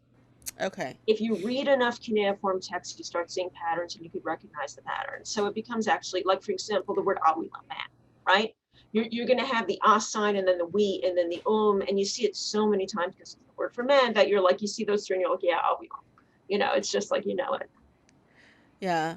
Um, I'm actually quite amazed at people who study ancient languages where it's not like there are, books or audio tapes or whatever to tell you like what sounds and meanings these symbols represented. Yeah, Like, yeah, how do you even like figure that out? I guess. Yeah. We're Uh, guessing. really, is it basically guessing? I mean, okay, Hebrew, you have a tradition that there's a tradition going back. So Hebrew, like, we have a clue. But like, I don't know, ancient Akkadian, do we really know? How would we know? Well, I know pattern is one sort of way to decipher it. Yeah, I don't I know mean, how. decipher, yeah, but what it sounds like, how they would say it, Oh, I see. Yeah, yeah, that part. Yeah, you wouldn't know. there's no way to know. Yeah, I think the meaning maybe you Oh, the could meaning you can decide. get, yeah. Yeah, you could decipher based on compared texts and context and things like that. Yeah, I mean, the thing is Yeah. that, again, especially with Akkadian, there's so many tablets that were there that we really, at this point, like, know a lot about Akkadian as language. So what who spoke Akkadian? You had it in Mesopotamia. So you had first you had Akkad, which was kind of like an older kingdom, and then you had the Assyrians and the Babylonians. So both the Assyrians and the Babylonians spoke Akkadian. Okay. So they Okay. interacted a lot with Israel, which is why I first got interested. Was they were kind of like the superpowers for Yeah, back the then, yeah. area for a while. Yeah. Um So okay, so in your master studies, you went into the languages and Old Testament. Yep. Okay. Yeah. But you went as far as PhD. So Yeah. like what possessed you to go And further? actually, I went straight into PhD to a PhD program and just got my master's on the way, which, looking back, was a mistake. I shouldn't have Oh, done that. why? I wasn't ready. Right out of college, I should have done a master's first and figured out what I was doing. Wait, There's so much I didn't know. so you went straight from undergrad to master's to PhD Just a without a break. PhD. It was a PhD program, and then they just gave me the master's, once Oh, it that was a comes. PhD program. That's the thing. So I never did a master's program. So Okay. suddenly I'm like with a bunch of doctoral students, and there's so much they know that I don't even know what they're talking about. Uh-huh. I it was bad. I mean, I was not prepared. I knew biblical Hebrew. That's why I got in, I think. I had 3 years of biblical Hebrew. I was very prepared in terms of biblical Hebrew. But in terms of like understanding basic things about the Bible, Uh-huh. and about ancient Israel, um, I hadn't taken that many Bible classes. Oh, okay. So Yeah, your PhD was about the biblical text. yeah, Bible in the ancient Near East. So suddenly, like, I'm just expected to know these things and everybody knew their Bible so much better than I knew mine. Oh my Uh-huh. God. I mean, the way that I can just come up with texts now, when I started, I couldn't do any of that. I didn't understand how people could do that. It was so foreign to me, and people were doing it. Yeah, I mean, in repetition. part because they were religious, so they knew these texts. Were there a lot of religious people, or was it very Yeah, mixed? it Yeah. was mixed, but I would say about 2/3 was either religious Christians or Jews. Hmm. And then the ones who were not religious were at the same disadvantage in terms of like being like, what? Right, because then it's not just about looking at the text, but it is the the doctrinal education that helps to sort of interpret that text. Yeah. Yeah. And I mean, if you grew up as an Orthodox Jew, Hmm. you already really know the Bible, huge chunks of it already. Yeah. And those of us who are coming in without that, I mean, especially me, without even a bloody master's, it wasn't the right choice. I really should have done a master's first. And I applied to some master's programs and got in, and then I just thought, oh, I'm just going to go right for the PhD. But Oh, maybe you just wanted to fast track it, back then, I like. wanted to fast track it, which was the dumbest thing I could have done because it took me forever to get out of there. Yeah. I had like the longest PhD in the history of the program for a good amount of time. Ah, yeah, that's right. Because PhD is one of those things that you could take forever to finish. Yeah, it was supposed to be 6 years and it took me 14, so it was not good. Wow, It was yes. not good at all. Oh no, that was not fast tracking at all. No, I was like one of those cases where they would give a negative example, what not to do. So, so were you like, at what point were you like, okay, just get it done? It took, and I feel this was horrible. So I was on my third PhD, my dissertation topic. It Uh, took my third one. Um, I wasted 5 years on the second one, and then the third one just suddenly clicked. And the thing that actually got me through was the dean of arts and sciences decided, okay, we're going to make a new rule, which is that you can only be here so long, and then you go bye bye. So he actually gave a whole bunch of us who had been in the program, who'd been in arts and sciences forever for all different programs, like anybody who I think was over a decade, he's like, you have a year. uh-huh. And he got us a dissertation coach. Okay, good. And Nice. it was an experimental program to see if this dissertation coach could help, nudge us. Uh-huh. And the only reason I finished was a dissertation coach. Otherwise, you might still be doing it. Oh, I would have been thrown out. Yeah. And I remember I submitted my dissertation at 5 o'clock on the deadline, Yeah. the very last day. Yeah. And I remember there was a song from Donnie Darko playing on the radio where the one woman left in the office was sitting, and it was like, whoa. So every time I hear that song, it makes me think of like, getting the dissertation into them like right at the deadline. And I was not the only one. There was this guy from math That's funny. Yeah. who was at the 5 o'clock deadline too. Yeah.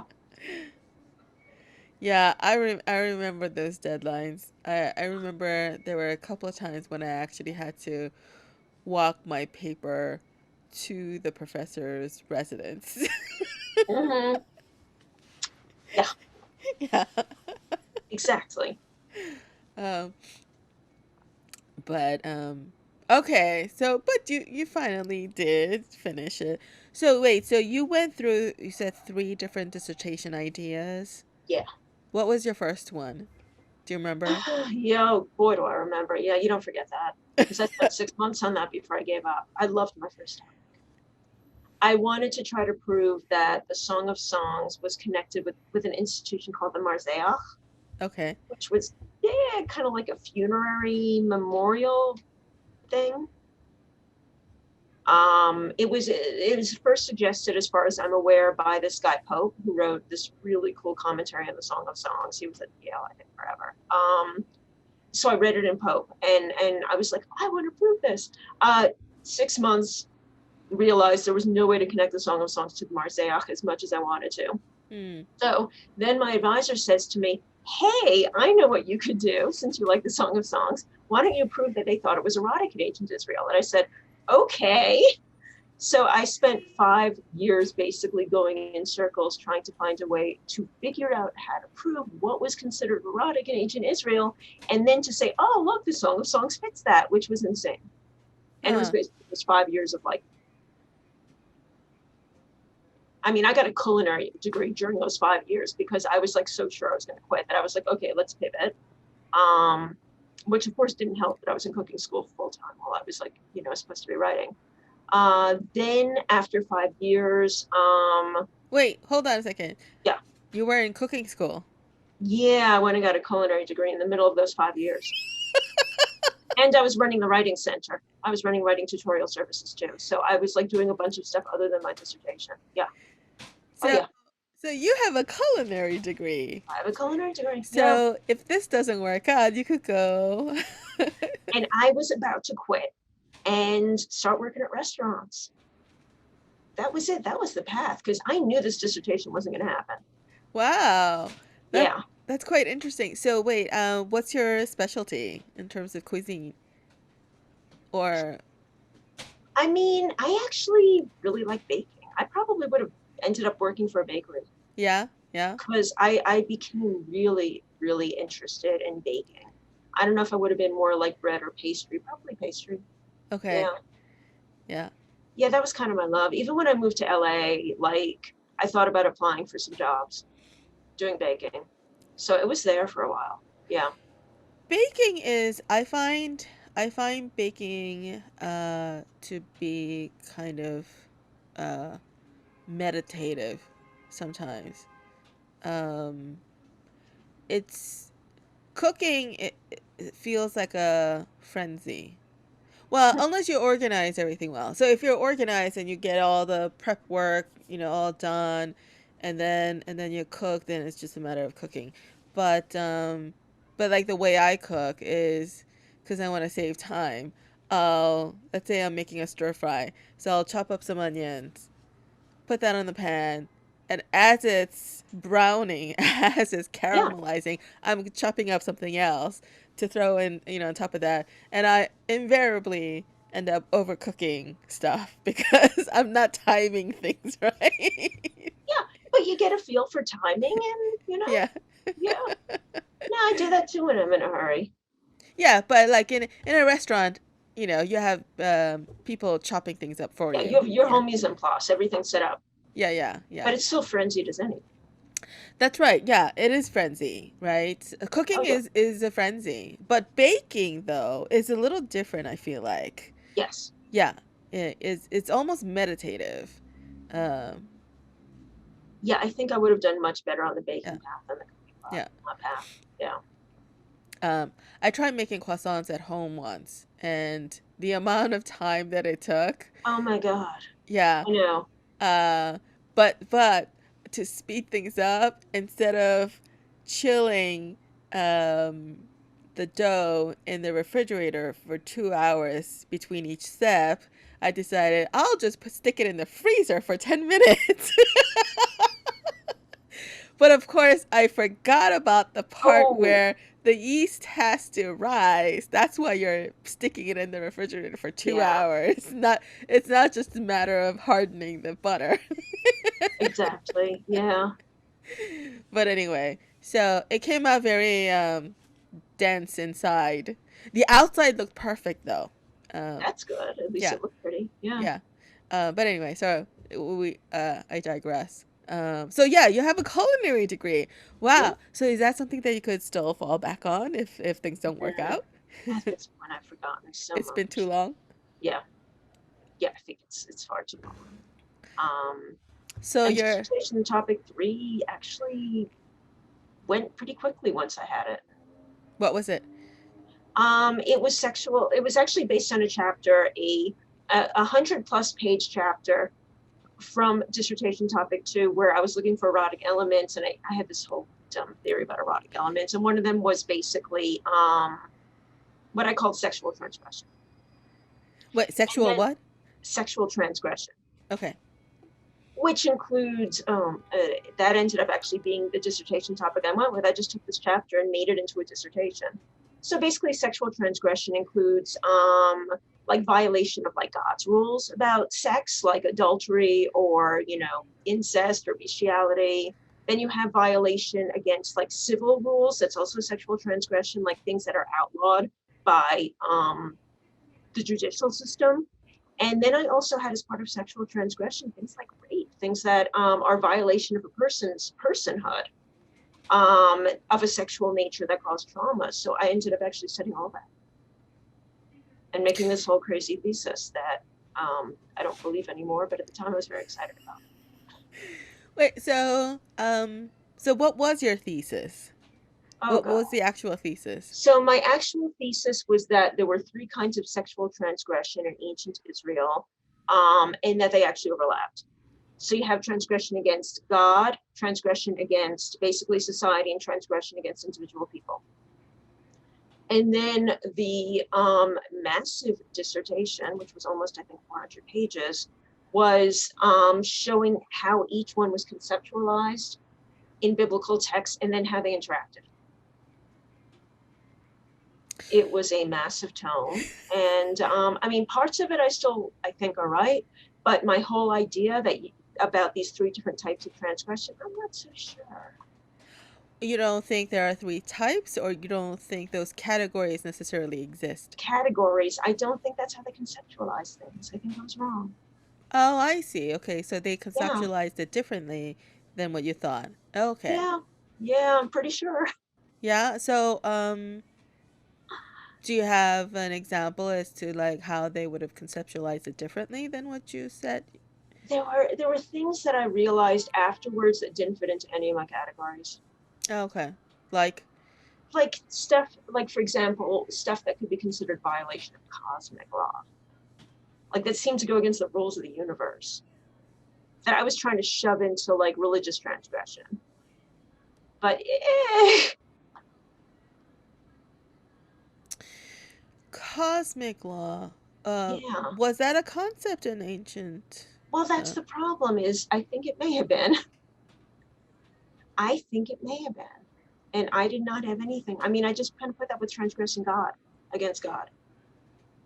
I guess I'm looking at it in a very sort of modern lens because I feel like, you know, the universe and that sort of thing always sounded to me a bit new agey. Um, but so is that a concept that existed in ancient cultures? I think it is. And remember that in ancient Israel, they didn't believe in just one God. So you're talking about a cosmos where you have they acknowledge other gods existed. They're not supposed to be worshiping them. Some of them are worshiping them, but you definitely have these other gods there. Ah, okay. Yes. So yeah, it's not like, oh, God created the universe, so we're done. Uh-huh. It doesn't work like that. That's not how they thought about things. Eventually they got to the point of God created the universe and we're done. But that wasn't the way it was for a good chunk of ancient Israelite history. I mean, if you go before the Babylonian exile, Yeah. there's a lot of Baal worship and making cakes for the Queen of Heaven.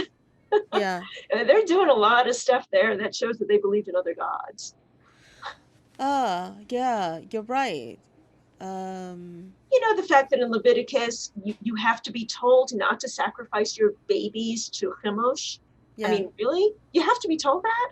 Yeah. That Yeah. means some people were doing that. Some And people were, Molech? Oh, don't sacrifice your babies to Molech. yeah. Because some people were sacrificing to Molech. Don't do that. Yeah. Yahweh doesn't want you doing that. And please, maybe you shouldn't like build a whole temple to Baal and have all this like worship in there with like 450 priests. It just occurred to me that the first commandment is thou shalt not have any other god before me. Right. Um, Don't worship other gods. don't worship other gods. That's it. But what's interesting is It's just occurring to me, just as you're talking now, that because in my mind, there's just one God. The other gods don't actually exist. The other gods are things that people made up. They're not actual gods, you know. But that's not how it's That's odd. written. Yeah. Yeah, Oh no, they believe those other gods not only were real but had power. yeah. So it's not like they actually say, no, there's actually all these other gods are actual false gods. It doesn't actually say that. No, there are Eventually it instances. does, Yeah, but it eventually takes it a does. while. Yeah, It's really with the Babylonian exile where, I mean, okay, before the exile, you do have some prophets saying there's only one God. yeah, You do have them saying that. Nobody seems to be really listening. I mean, Amos definitely was like on the there's only one God track, but yeah. there was Um, still a lot of people worshiping other gods. I mean, I guess if you're looking at the Bible now, now that it's been codified and sort of packaged as one succinct, collection of text, not succinct, but anyway, cohesive collection of text. Um, there is a beginning. And in the Yeah. beginning was God, and God created everything, and everything starts from there. And that's Um, why the Bible opens that way. what? That's why the Bible opens that way. Yes. Yes. Um, Let's establish at the beginning one God. The final editors of the Bible were like, we're starting with that. One God created everything. Okay, let's get that straight. right. But this codification happens way later. Yes. Right. Yeah. So then there was a lot of confusion Yes. back then. And And I you think had to, like, it was an uphill battle to convince people not to worship other gods. I think that's something that's a historical context that I think looking at it from the modern lens, you sort of take that for granted. Um, because we are looking at it from hindsight. It's like everything already happened, and we know what we know now, Right. and so it seems kind of obvious to me because it's already been put together for us. But there was a time when it wasn't. Exactly. Yeah, Yeah. yeah. They conceived the makings of the universe very differently from what we do. It really is entirely different. How did they conceive the world? Oh my God. That's an excellent question because I can tell you that Genesis 1 story was not it for a long time. That's a very good question. I don't know what they thought about creation because what if you really believe there's all these different gods? I don't know. Yeah. It's an excellent question. It's amazing that Judaism actually kind of took hold at all. I think the Babylonian exile was essential in Uh, their being able to pivot when they needed to pivot and create Judaism. and therein lies the reason for struggle and hardship and all these things. Yeah, Is sometimes it takes that's what it takes yeah. for for people to come to certain realizations and come to certain um, And to realize what is and is not essential for a religion. yeah. Babylonian exile was awesome because they realized, oh, we don't need a temple in Jerusalem. Oh, you're getting a lot of sun right now. It's not the sun. I think it's the lamp suddenly got brighter. Yeah, it's Let me see yeah, something. you're This flooded might with help. light. See if that does anything. That's a little better. Yeah, Here, let me turn this. you're still very overexposed. Okay, that's better. I can put the lamp down on the floor too. No, that's good. Yeah. Yeah? Okay. Yeah. So wow, your equipment has a mind of its own. Uh, I this don't know why the lamp did that. yeah. That's so weird. What were we talking about? Uh, what they may have believed about the nature of the cosmos and the creation and all that. Judaism. Well, okay, I Oh, think yeah. I made the comment like I'm surprised that I'm Oh, amazed Judaism. at how Judaism actually took Yeah. hold. And yeah, you were saying something to that. Oh, yeah, but Babylonian exile, I think, had a lot to do with it because, again, they don't That's need right. to know. They realize that. And then when Ezra brought the scrolls, I do think that made a big difference when he's just like, the law, the law, the law. Well, guess what? If you're going to be the law, the law, the law, you really don't need a temple. You have your law, you have your Torah scrolls, go off everywhere. You know what? You can worship anywhere. All you need are your Torah scrolls. So it made it Ah, super easy to like have a religion that you could carry with you anywhere. that's what happened. Yeah. It kind of makes sense. Yeah. Yeah, it kind of makes sense. It also kind of makes sense as to how it evolved to what it was at the time of Jesus. Yeah. And Jesus was basically criticizing them. All you care about are the fucking freaking laws. Which, yes. I mean, the Pharisees were like, yes, and yes, it's all the laws. That's it. That's all it's ever been for like, well, since Ezra. Yeah. You know, at that point, it had already been a couple of centuries that it was all about the law. So, yeah, Oh, Ezra. I think that's where I left off. I think I was in the middle of Ezra. yeah. Yeah. No, Ezra, I think, had a lot to do with that. Um. Okay. See, now it all kind of makes sense. It is. You know what? It's so funny. But also, I think to me, is that in the Christian context, and the biblical teaching in the Christian context, at least the one that I, grew up in, uh, is so focused on sort of the moral teaching, the spiritual teaching, and that aspect of the interpretation of the text and how we apply those principles in our lives today and contextualizing to our lives, that that I feel like there isn't enough of the historical context being taught, and maybe because um they don't, the people who teach the Bible in Christian churches don't actually study the historical context as much. I mean, there's only so much you could study, right? Yeah. Yeah. I mean, it Um, matters what path they took, but, some have the background, some don't.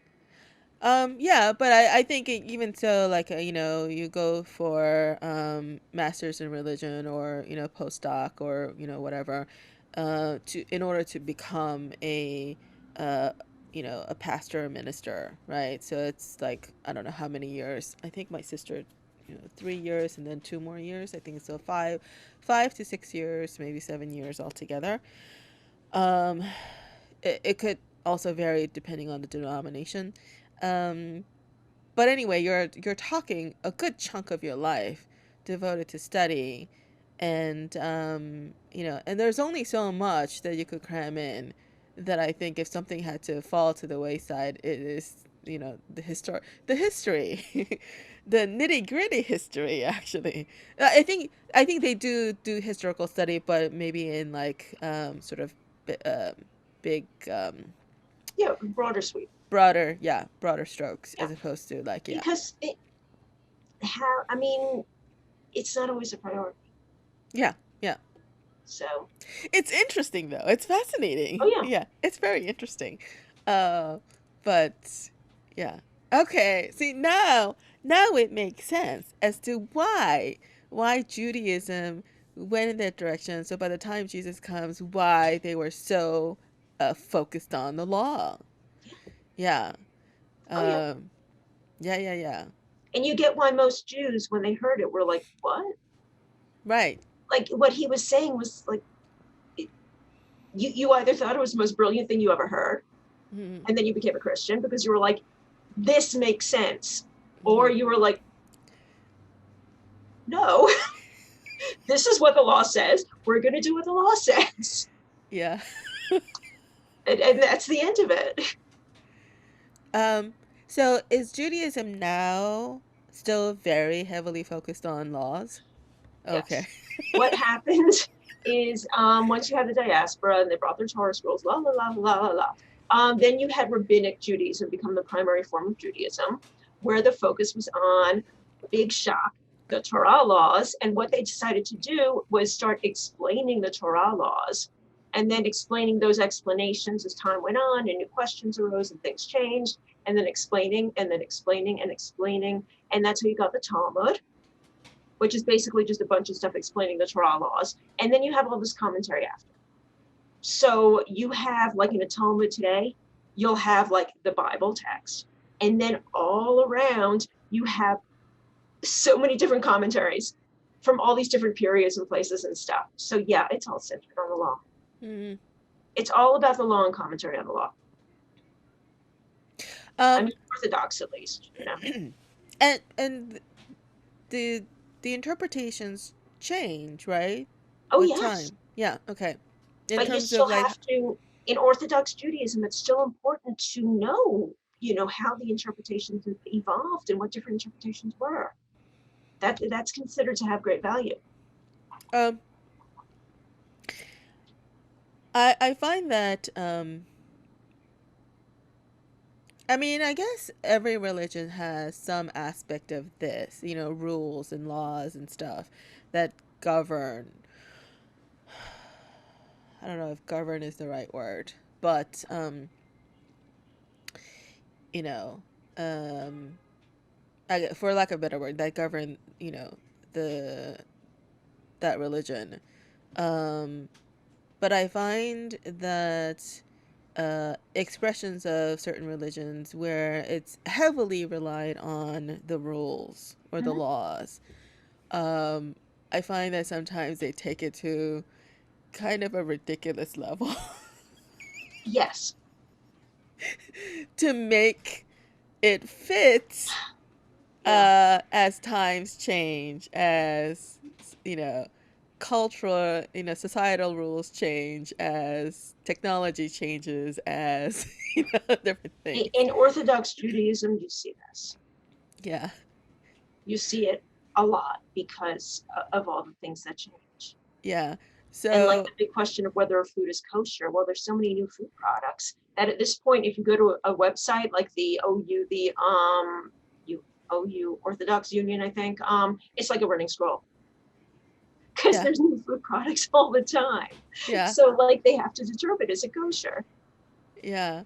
I don't. I mean, I think one thing in Orthodox Judaism is this keeping the Sabbath. Right. Right. That's where they go to some extremes. Yeah.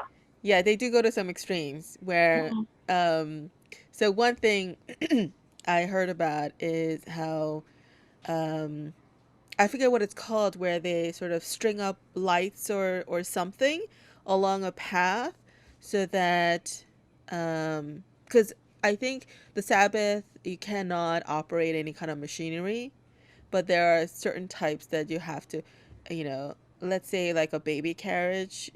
I'm not sure if this is actually accurate, but let's say something like a baby carriage is operating a machinery. Maybe it's not because it's mechanical. There's no, you know, actual motors or anything involved. But I know that in terms of like electric stuff, you can't yeah, turn on off. right.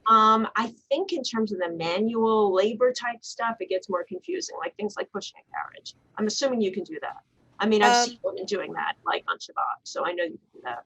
Right. So I'm probably not getting the details of this correct, but there's this thing where they string up either lights or something along a path so that uh you know that allows an exemption to you know to the rule Huh. and allows you to do something like you know go from one place to the other. um Yeah, I forget what it's called. Um, Yeah, I'm not sure. yeah, so I know this is probably maybe being unfair, but there's a series on Netflix called Unorthodox. I don't know if you Oh, saw I it. saw Unorthodox. Yeah. Okay, yeah, but there's this one scene where the main character, she goes to the lobby and all these other women are there with their kids and they can't leave because of something, and they said something is down. The sun is Um, down. no, no, no, it's not the Oh, sun. It's not the sun. It's something. It's that thing that I'm talking about. I forget oh, what it's called. oh, And wow. until Okay. until that's repaired, they can't actually go to, their in-laws, homes to, join, the meal or whatever. But the main character, cuz she was still um she didn't have kids. So she was able to go, and they're like, why don't you go? Because you can, because she did not need that thing. Oh, the Haredi. You're talking about the Haredi Jews. Okay. Yeah. They're like, their rules are even stricter than regular Orthodox. Yeah. Yeah. Um, and then there's this is many years ago. I used to watch Religion and Ethics on PBS. It's like a half-hour show, and they feature different news and stories about religion and ethics and all that. And there was one time, and I got so mad that I actually was screaming at the TV because the story was how, in Catholicism, that if you get divorced, you can't get married in a Catholic church as Mm-hmm. in sacred marriage. So what the Catholic Church did was to in order to allow people to get remarried in a Catholic church, they would have to essentially uh, uh, claim the first marriage annulled. They Yeah. have to annul the first marriage. Yeah. And this, and the first marriage, like, you could have children with the first marriage and you could still get an annulment. And Yeah. I thought that was absolutely ridiculous. Why don't you just, because it's a stupid rule. I It's know, a but that's the rule. I know, but it's a stupid rule to forbid someone to get married in a Catholic church while But they're still. Jesus said, What did Jesus say? Matthew 9, Jesus said that basically once you marry, you are married, period, in God's eyes. And even if you get divorced, guess what? If you remarry, you're committing adultery with that Yes, spouse. yes, yes, Jesus yes, said, yes. that's No, it. I know, but the spirit of what he said is don't get divorced, not you get divorced, then you have to get the first marriage annulled so that essentially that didn't happen, even though you have children by them. Because here's the thing, if that's true, you have children by this man, then you had kids out of wedlock. That's what Right. you're essentially saying. Yes. So you committed some form of a sexual sin anyway. I know. Do you know what I And mean? that's putting the word of the law above the spirit of the law. Yeah. Exactly. Yeah. Oh, Exactly. yeah. Catholics do that. Sure. Catholics do that. I'm sure there are different Protestant denominations that do different things. Like Baptists, for example, they're so focused on the act of baptism, the complete submersion uh, of of the person in the act of baptism, that any other form is discounted. And I'm like, no, that's ridiculous. Yeah. Yeah. Yeah, because I'm Presbyterian. We don't dunk people. We sprinkle them. I know, you know, but it's yeah, like, I know. Things like that. Well, do you think that I'm not going to go to heaven because, I didn't get dunked? Is God really going it to wasn't a say, real baptism. right, exactly. Is God That's really going it. to say, I'm sorry, you didn't get dunked, so I'm not going to let you in? Yeah. No, it doesn't work like that. According to them, it does. Yeah. That's the beautiful thing about religion is you get to decide what the rules are. And if you want to believe that everybody's going to hell who wasn't fully dunked in their baptism because it didn't count, Yeah. okay. Right, and this is why we have a gazillion denomination in the Protestant church. Exactly. Yeah, yeah. Because we can't agree on every little thing. Yeah, this is it's kind of interesting. So, okay, so you finally finished your PhD. You Yeah, did it. 14 years. Yay. which made me pretty much dead in the water on the job market. So yeah. What? Really? Oh yeah. I mean, I could have tried harder. I didn't try very hard. But when you take 14 years to do your PhD and you publish 0 articles during those 14 years, Uh, even if your dissertation is really good, um, it's a strike against you. So, but I didn't put myself out there. I applied to yeah. one job, made it to the final round, and I was like, okay. And then I didn't do anything else. Yeah. So what's your first job? A teaching job?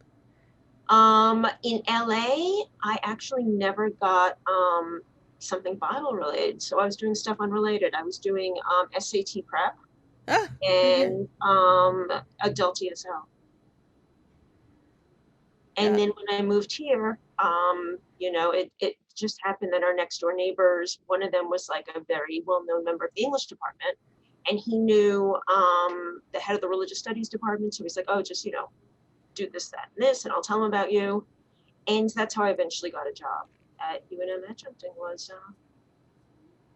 Yeah, so what you're teaching, what you've been teaching for the past 10 years, I guess, or more, is actually very interesting. So what are some of the topics that you cover? so I teach Western religions, which is Judaism, Christianity, Islam.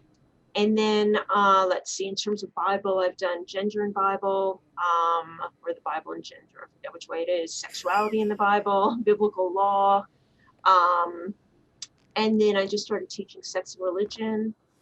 And I used to teach a class that I haven't taught in a while, modern occult and contemporary paganism. Wow. I know, the Hey, outlier. I loved that class. I loved that class. But we're gonna have to get into that because I know probably very little about it. oh man, it's the most fun. That was an awesome class to teach. I would love to teach it again. Wait, say it again, modern occult. Modern occult. So we spend the first half of the class talking about basically 19th century occult movements, right? And then contemporary paganism. So the pivot point is Wicca, because Wicca actually connects modern occult very nicely to contemporary paganism. So we do modern occult, then we do Wicca, and then from there we get into paganism. So, define those things for me: occult, Wicca, and paganism. Okay, so the cult has a couple of different meanings, but basically, it can be just things that are hidden, like hidden knowledge, right?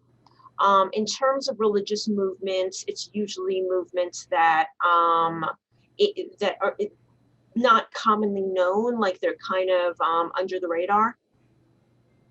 So it is sort of a secret or hidden knowledge that you're discovering, or it's knowledge about hidden or secret things. So one of the things you have with all occult movements, at least the ones we go into, is there's this idea that what we see with our senses in the universe is a fraction of what's there. Mm-hmm. There's a whole bunch of stuff out there beyond that. And what you learn about when you become a member of one of these occult groups is what's out there and how to harness it. Mm. So there's a lot of stuff with like magic, right? Yeah. Because once you harness this energy and these forces that are out there, you can use them. So that's what So, you call your magic. okay. Sorcery and things like that. Yeah, it's Like, these forces that are again beyond our sensory perception, but are very real. does that also include like medium? Yeah, in fact, Okay. that's what we start with. I always start after like the roots of all of this, where we talk a little bit about the ancient and medieval world and ideas about magic and witchcraft and all that. We start with mediums Mm-hmm. because mediumship is really, I think, crucial. This whole idea that the dead are basically, their spirits are still really present, and it's just Yeah. finding a way to reach them. Yeah. Yeah, there's a lot of the Bible doesn't really go too much into any of those things. It Oh, really Witch of doesn't. Endor, What? the Witch of Endor, she raises Samuel. Yes. Yes, yes. Uh, but that's it. That may be it. Yeah, you don't have too much raising like spirits. I think Samuel No. would be it, and he wasn't happy about it. Um, in the New Testament you have parables that Jesus talks about. about, hell and heaven and, and the spirit worlds. I don't know if there is much mention in the Bible about that. Um, about much else than that. Um, yeah, but there is. I believe there is that, there's a whole world that we can't see. Yeah. Um, That's basically the whole idea behind a cult. That's it. Learning actually, about that yeah. world. Communing with the dead and that sort of thing, like, that scares me, actually. Oh yeah, I'm Oh, not yeah. going there. You Oh have to man, be. speaking of, last night I watched Hereditary. Oh my gosh. Oh my god, that's such a freaky movie. It is. Oh man, speaking about how you should not follow people's instructions to how to commune with your dead kid. Wow. Oh my gosh, that is such a freaky movie. So yeah, that mediumship, There there's which a in the end it wasn't really. there are two scenes that really really freak me out in that movie. One is uh when the daughter gets decapitated. Oh God. Yeah, That is so freaky. yeah, And the other one is sort of related to that, when the mother is floating and she is slicing her neck. that was so nasty. So, it That is, was so nasty. Yes, spoiler and alert if anybody's listening and you didn't see the movie. yeah, But I agree. Those were the two scenes that for me were like the freakiest. it's a freakiest. Everything else, like, I you kind of have seen different versions of that in other horror movies and stuff. But yeah. Um, Wow. so in reality, the concept of that spiritual world and the dead and all that stuff, it really freaks me out. That, like, that's not something that you want to ever toy with, in real life. But I love movies about that, about those Same here. things. Yeah. Because we know so little of it. So, and sometimes, like, what you imagine, it, I don't know if it's cathartic or something, because I think what you fear is what you don't know. So if you could see something, you know, being played out, maybe it seems a little less mysterious. Still freaky. Yeah, I agree. Yeah. But yeah. And the other genre I love is pagan horror. Love pagan horror. Pagan horror. So is that like witches sacrificing people and that sort of thing? Yeah, anything with like pagan movements, like human sacrifices. Yeah. There's a movie, something about a guy uh being burned alive in this The straw. Wicker Man. Oh, okay, yeah, The Wicker Oh Man. my God, I love The Wicker Man. I have not seen it. Oh, see it. See the original. Yeah, The okay. second one you can miss. The second movie isn't nearly as good, but actually it's kind of funny because it's about these reborn Christians and they end up being sacrificed by the pagans. Yeah. And part of why they get sacrificed is that they're also reborn virgins. So they're like, ooh, virgin sacrifices. It was the funniest thing. So there were a couple of moments that were worth it for that second one, but the first one, with the original Wicker Man, man, that is cool. Yeah. That is a cool movie. Yeah, I'll look it up and look for it. How did we get into this? Oh, what you're teaching, paganism. Yeah, Okay, so you were defining paganism. yeah. Yeah. So that's modern occultist, basically, like, learning about those forces that we don't see with our senses and how to harness them. Yeah. And then modern contemporary paganism is worshiping the old gods. I'm sorry, worshiping what? The old gods. Ah. That's all it is bringing back the old gods, the pre-Christian gods, the pre-Islamic gods, and worshiping them again. Like nature gods, Mm-hmm. celestial gods, things like that. Exactly. Yeah. Um, are Oh they yeah. are pagans? My understanding of paganism is really more about nature than things like Zeus and Yeah. like, right. It's like it's nature gods. A right? lot of them are nature gods, like the Yeah. biggest movements, like in Scandinavia, it's like really big to worship. I mean, it is nature, but it's also the old gods. It really is bringing back the old gods too, So I mean, so if it's not nature gods, what are the old gods? like Thor. Oh, so it Um, is that. yeah, Okay. oh yeah. Yeah. But I mean, Um. there's also a lot of deities that are very tied to nature who you're also leaving offerings to. So it is a very nature-based religion. Mhm. Mhm. I mean, Scandinavian gods like Thor and Odin, and they're a little tied to nature too. Exactly. Yeah, Yeah. Yeah. very much so. I mean, if you look at what the worship was Yeah. when they were active, I mean, there were a lot of like they had sacred groves and stuff, like a lot of Yeah. nature-based worship sites. Poseidon. What culture is that? Poseidon, Is that Greek? ancient Greece. Yeah. Okay. Yeah. Okay. That's ancient Greece. I sometimes get ancient Greece and ancient Rome mixed up. So A lot Rome of the gods is were very similar. like, I know they're similar. Like Rome is like Apollo, Zeus. No, Zeus would be Greek, and then Jupiter Zeus. would be the equivalent for Romans. Yeah, Zeus is Greek. See, Yeah. I get them mixed up. And Apollo, I think, is Greek, and I mean, I'm not going to say Helios is the same as Apollo. Is Apollo the same in both? I don't know. Maybe you're right. Maybe all the gods I'm thinking about are Greek gods. So who are the Roman gods? Usually they're just adaptations of the Greek gods, from what I know. Yeah, that's what I thought. But they have Yeah, different names. Oh, yeah, like Aphrodite, um, Greek. and Diana, and But like Venus would be the Latin equivalent of Aphrodite. right. Wait, okay. Venus is Is Rome, or Aphrodite I know, but which is Aphrodite is Greek. Greek? Right, Aphrodite is Greek, Venus is Rome. Got it. Hmm. Okay. Yeah. Yeah, And Diana is Greek. Greek. Okay. So all the gods I'm thinking about are Greek gods. Okay. Then I don't really remember what the Roman equivalent gods are. Again, it's often the same god, different name. I know, but I'm having a hard time remembering the names. Um, okay, so you teach that. So so that's a bit of a departure from your biblical studies. Oh So yeah.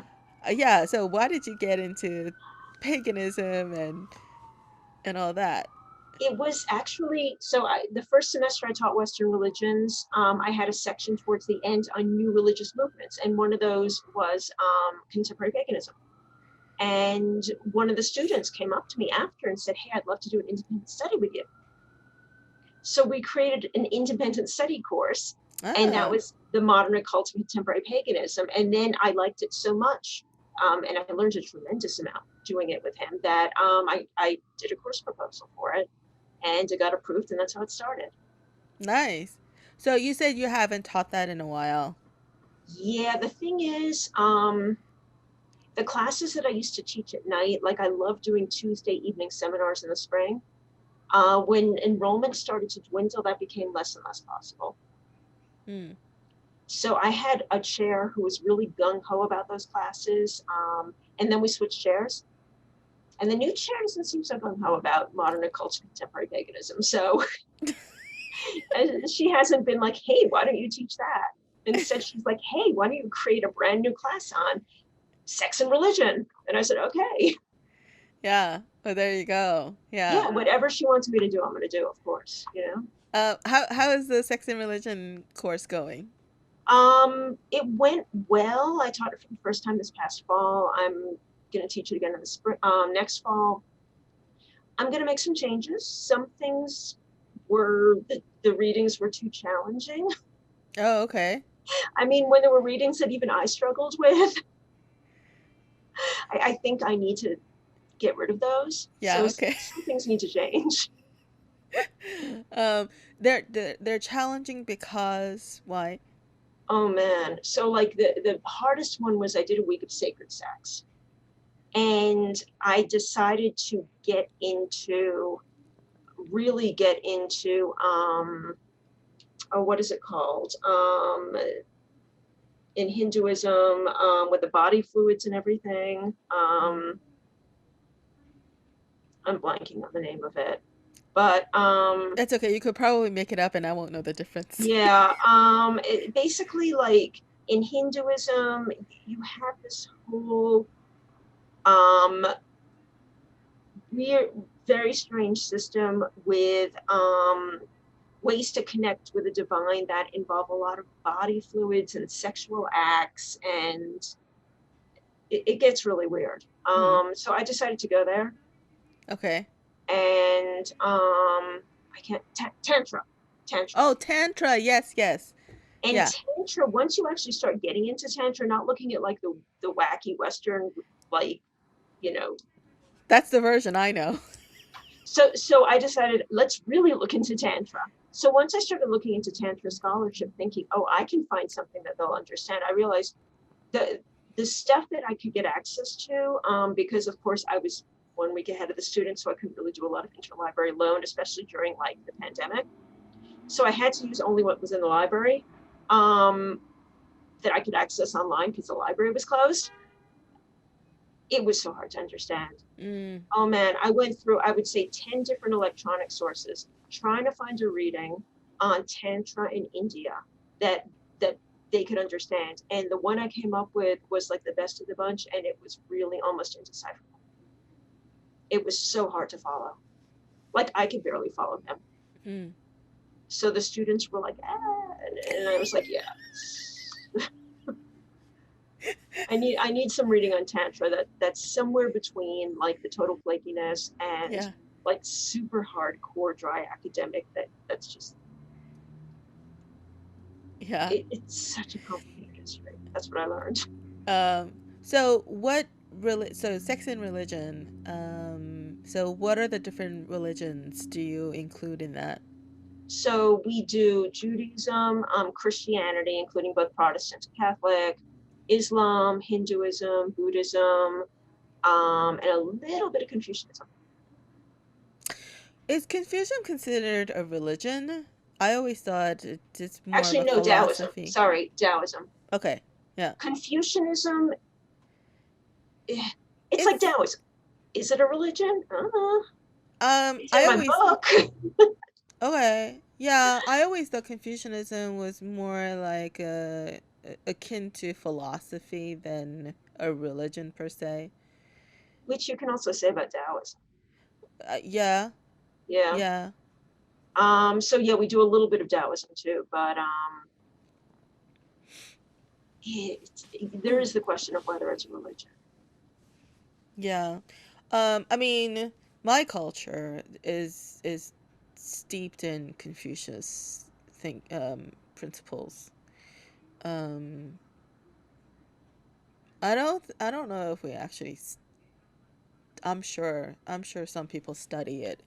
But as a culture, I don't think we necessarily do. I think it's just so embedded in the culture. Certain principles are so embedded in the culture. It's just something you know, kind of absorb by osmosis or something. I don't know. Yeah.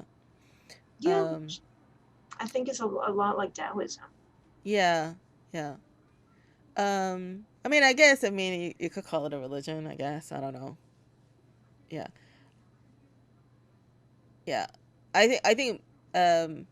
Maybe the way I'm looking at it is purely from my own experience of it, because we don't really treat it like a religion, so it's just like, no, these are just principles and values of our culture, yeah. um okay, so yeah, so that's a lot of different religion. Yeah, there's a lot in there.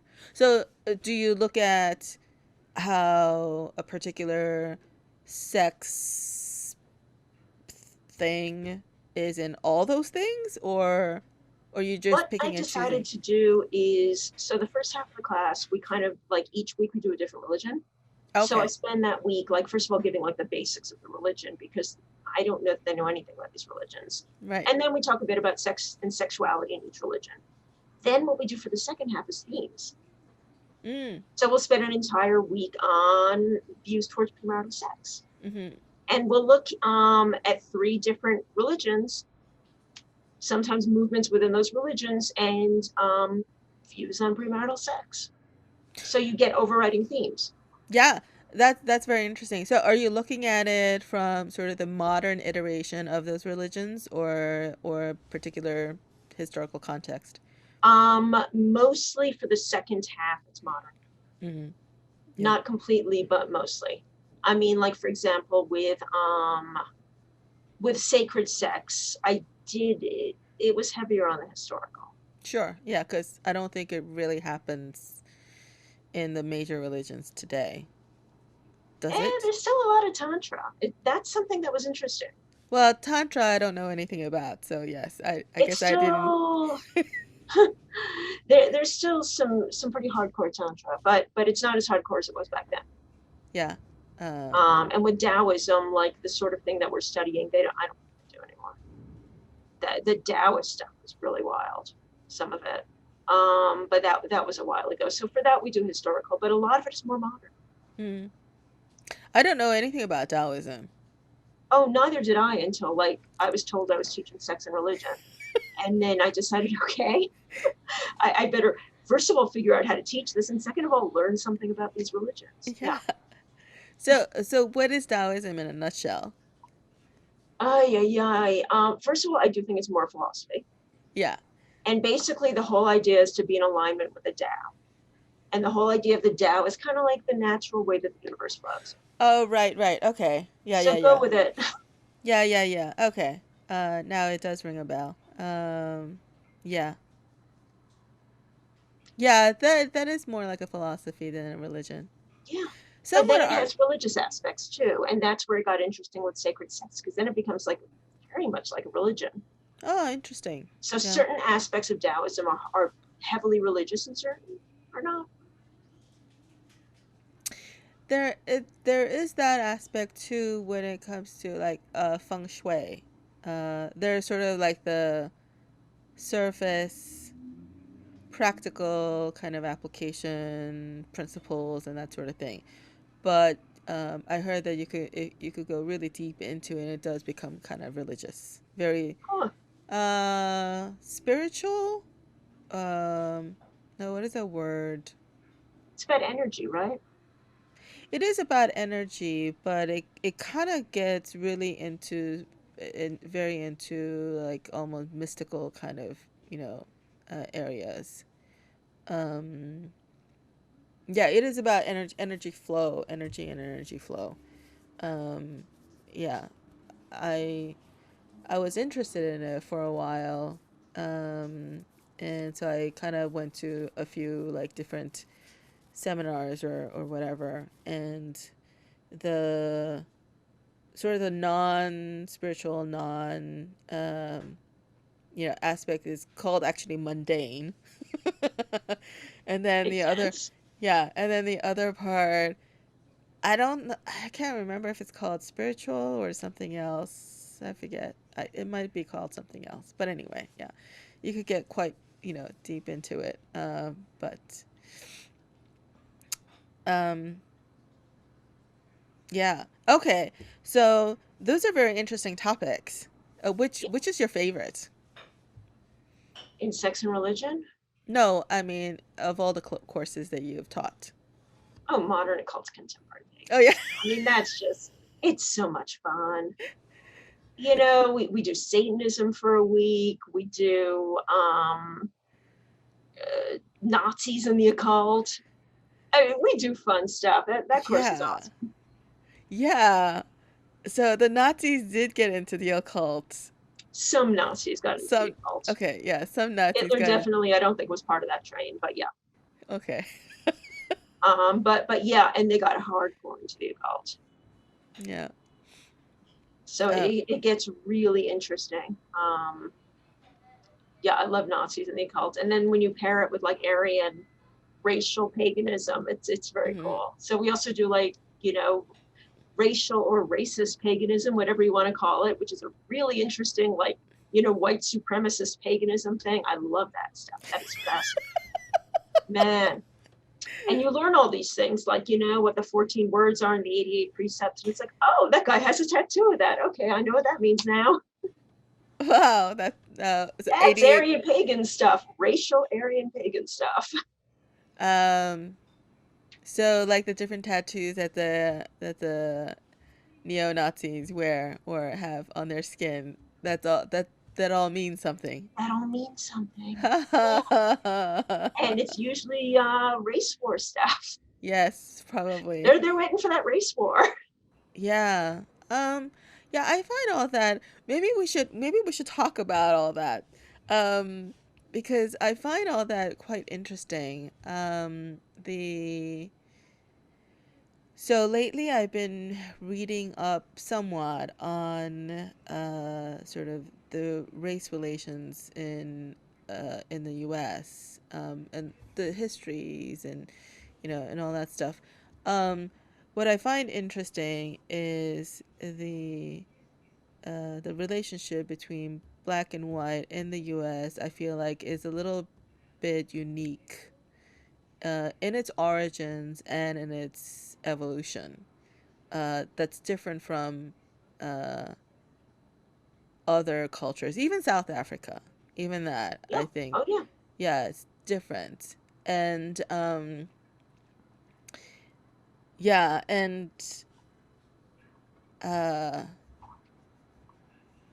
I guess I started looking into it to understand, uh, and then maybe think about ways to how can this actually become better, um because yeah, I don't know, yeah. And Yeah, because I think the way people are talking about it though, um well, I shouldn't say that. I'm sure there are lots of conversations that are happening that are productive, maybe, and heading in the direction that helps sort of bring people together, and go beyond the racial tensions that exist. Um, but I also feel like there are lots of conversations, happening, um, that are not productive, and not only not productive, but also that it's rooted in sort of, I don't want to say false, but I don't want to say misconceptions either, but like rooted in things that are maybe not quite right. It fits a certain narrative, Mhm. but is that narrative actually, uh, I don't know. I guess you could say, because a narrative is a narrative, right? So narrative is not necessarily right or wrong, it's a narrative. Yeah, some are more accurate than others. Right, okay. So, and this is also part, an earlier statement I made. Sometimes when we look at history, we look at it through our contemporary lens, and doing it that way does not always help you Yeah. understand what actually happened and how things have progressed since then, right? Because when you do that, then all you see are horrible things. you know, like slavery was horrible, but at the time, that was actually very commonplace. Slavery has been around for eons, for a very, I'm not, and But any, slavery has, I mean, all right. Like, if you look at who became slaves in the ancient worlds, it was people you conquered. exactly, yeah. There was none of this race thing involved. It, The whole idea yeah. of like a whole race of people are like intended by God to be enslaved, or however they came up with a rationale for it.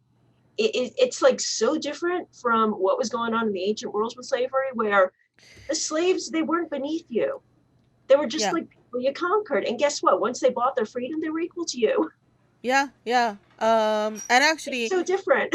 well, there were different types of slavery. There were sort of the Yeah, indentured servitude, type of slavery, and then there were like you were a slave for life, type of slavery. You were born into slavery. There were instances of those things, but you're right. It didn't become a racial thing until um, Africa, you know, and it was a worldwide, um, you know, venture, um, yeah. And and yeah, but wow. I know, but it's kind of, I know, and people listening to this will think like, well, neither you or nor I are African or African descent, so should we even talk about that? Yeah, of course we can talk about it.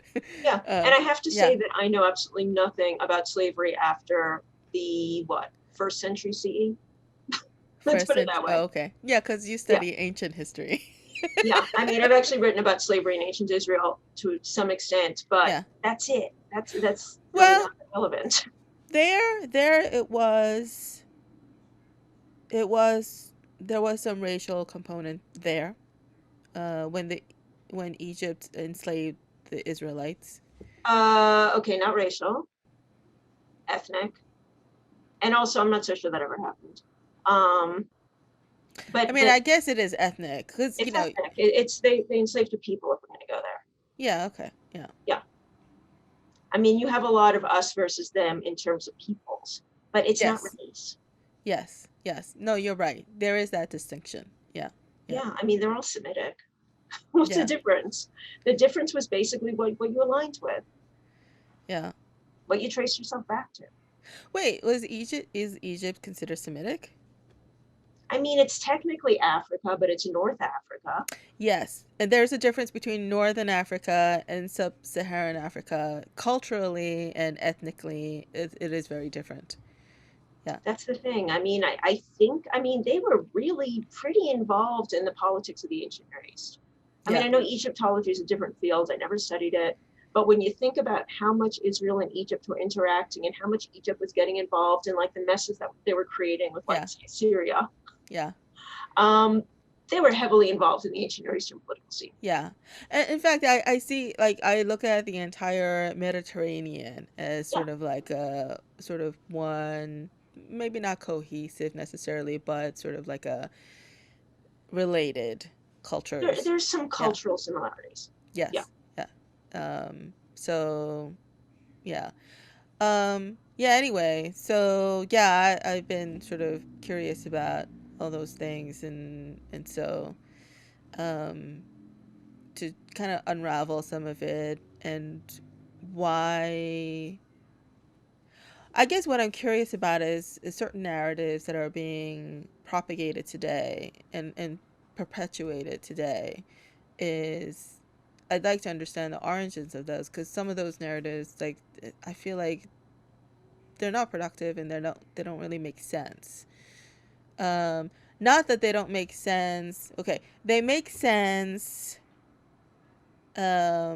They kind of make sense politically, but they don't necessarily make sense culturally, or certainly not. They don't make sense in terms of like, um, you know, um, heading in a direction where things actually get better. But anyway, sorry, we another rabbit hole. How do we get into this? Big rabbit hole. you we were talking about what? I think the last question I asked you was which class you liked. Oh, and then we got into white supremacy. Is that how we did? Oh, that's right. Yeah, we got into Yeah, white supremacy. Yeah, yeah, yeah. Okay. Yes, the occult and the neo Nazis. Yeah. yeah. Yeah, that's a fascinating topic too, and I feel like that also deserves some conversation. Because what I find interesting about um, hate groups is that they don't spring up in a vacuum. There's a context there, Mm-hmm. and also, as despicable, and offensive as what they believe may be, that they're still people, you know. I don't know if you know Daryl Harris, I think is his last name.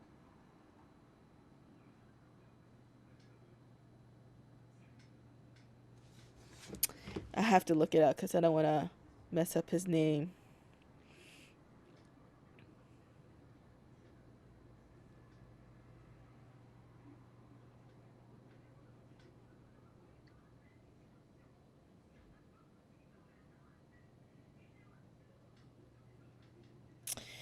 Uh, no, wait.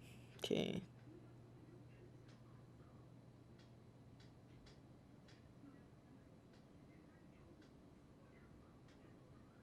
Davis, Daryl Davis. Okay.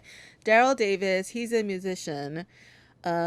And he is famous um, for converting like hundreds of former KKK members to walk away from KKK. Oh, Um, okay. yeah, and he did that like by talking to them one at a time, basically. So he has, I think he has his own podcast too, and he's spoken on many podcasts, and um, yeah, but yeah, so his approach, I think, is absolutely right because he looked at them as people, and Mm-hmm. like, I don't understand how you could hate me just because I look this way when you don't know anything about me. And so why don't we talk, you know, so that you could get to know me better, and I could also get to know you and understand where you're coming from. And so yeah, he talked to one person after another, and he kept going. I think he probably is still doing that. And so every time um, a KKK member leaves that order, it's become a tradition that they give him the the hood and robe and stuff like that. So he's collected like hundreds of these, and yeah, and because people that he helped convert would just give it to them, and I mean give it to him. And so I don't know if he's actually done it yet, but his intention was to um, open a museum to display all these robes and sort of as a educational platform. Huh. Yeah. So, but yeah, so that was my point, that that just to say like, oh, these neo Nazis, these racists, they're horrible people. Yeah, but they're still people, and Yeah. I think that talking to them, and trying to understand them is a worthwhile effort, because we want them to not be that anymore. you know yeah. So if you just shun them or block them out, or or just discard them, then they'll never change. Makes sense. Yeah. But anyway, sorry, another rabbit hole, because we kept talking about neo-Nazis and the tattoos and stuff and the occult. But yes, that's your favorite topic. Yeah. It's Anyway, fun. It's just uh, fun to teach. yeah. No, it would be great for you and I to have additional conversations about the different topics that you actually teach. I think it would be fascinating to kind of like delve into that. Yeah. But anyway. Yeah, I think the thing with teaching Bible classes is I love the Bible, but teaching it sometimes Uh-huh. is painful How so? because Like now I'm teaching like Ginger in the Bible fully online, and you have some students who still don't understand what we're doing, and it's 8 weeks in, and like they're just like, well, God said, and like they're just like not understanding that we're not taking a fundamentalist approach to the Bible here. Mm. So if the only and I was very clear in the syllabus that, you know, this is how we're approaching the Bible. If you're not comfortable with it, I really think you should take another class. I guess some of them didn't read it. So I have some who are like really just blindly fundamentalist and like missing huge amounts, and then others who are blindly feminist and refuse to accept what the Bible actually says. Mm. And they're just like, I'm not dealing with that because it's wrong. And I'm like, this is a class in gender and the Bible. You need to engage with the Bible. You can't just say, I reject this because it offends me as a feminist. It doesn't work like that. So it's just been frustrating. And in modern occult contemporary paganism, you don't have those frustrations. You know? Huh. Why is that? Is it because why? Because it's different. It's different from the Bible. Even when I have students who are practitioners of these things, they're not coming in with a dogmatic approach. The problem with gender in the Bible is getting dogmatic approaches on both sides. Mm. And they're just not being willing to accept that in order to engage with this material, you need to get out of your comfort zone a little. Yeah, yeah. And that's important actually. To get out of your comfort zone and challenge the beliefs that you may have. That, you know, yeah. Yeah, it's just We could talk about that next time. yeah, It, and if they're not going to be able to go there, then there's no, the class shouldn't be. yeah. And it's just nice to teach a class where like that's not even on the table. You know, And if somebody's a practicing Wiccan, yeah. they may not be thrilled with my Wiccan origin story, but they're like, okay, fine. You know, we know this is out there. I still am a resolute Wiccan, and this is fine. You know, they don't just outright reject it. Yeah. Okay. There are multiple versions of the origin of Wiccan stories. Oh yeah, oh yeah. There's the Wiccan version, and then there's what we do, which is more like the historian approach to the origins of Wicca, which Oh, focuses on the figure of Gerald Gardner and his interest in the occult. so that's He's not necess- fabricating a bunch of stuff. so that's not necessarily wrong. I mean, the historical approach is you're just approach that's just a different approach as to Yeah, but the origin stories don't work hand in hand. They can't both be right. You can't have had these underground witches for thousands of years practicing their Neolithic witch cult at the same time that you have somebody deciding in 1950, hey, I have an idea, and then finding some anthropologist friends to like make up a bunch of stuff along with him and create something out of nothing and say it goes all the way back. Okay, I didn't realize that they were that different. They're that different. Yeah. One belief is this Neolithic witch cult actually survived for thousands of years, and the others is that it's completely fabricated. Ah, interesting. Yeah. So you teach the it's completely fabricated We teach approach. both. Oh, you teach both. But you need to, it's pretty clear which side is emphasized in the class. Okay. Yeah. Yeah. Yeah. Yeah.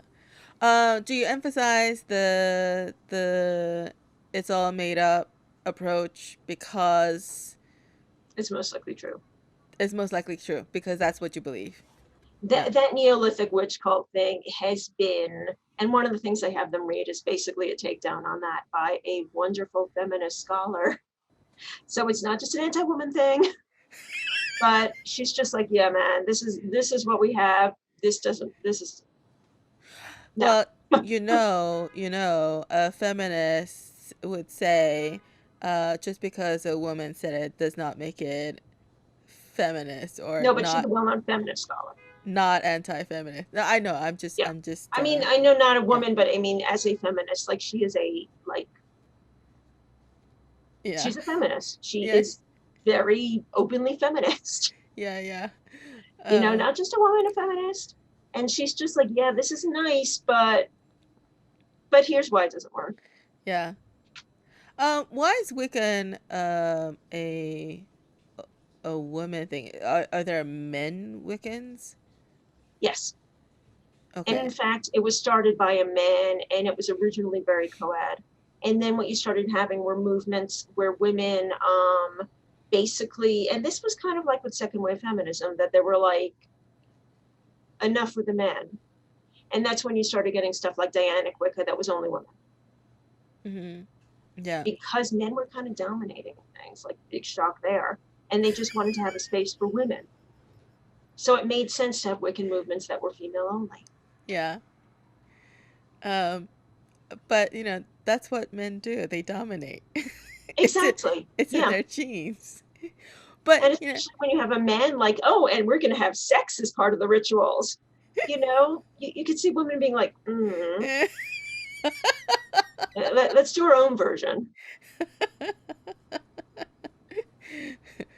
yeah, where we dominate over men. Where men aren't even there. Yeah, and in fact, there was this huge, huge scene because trans women. Right.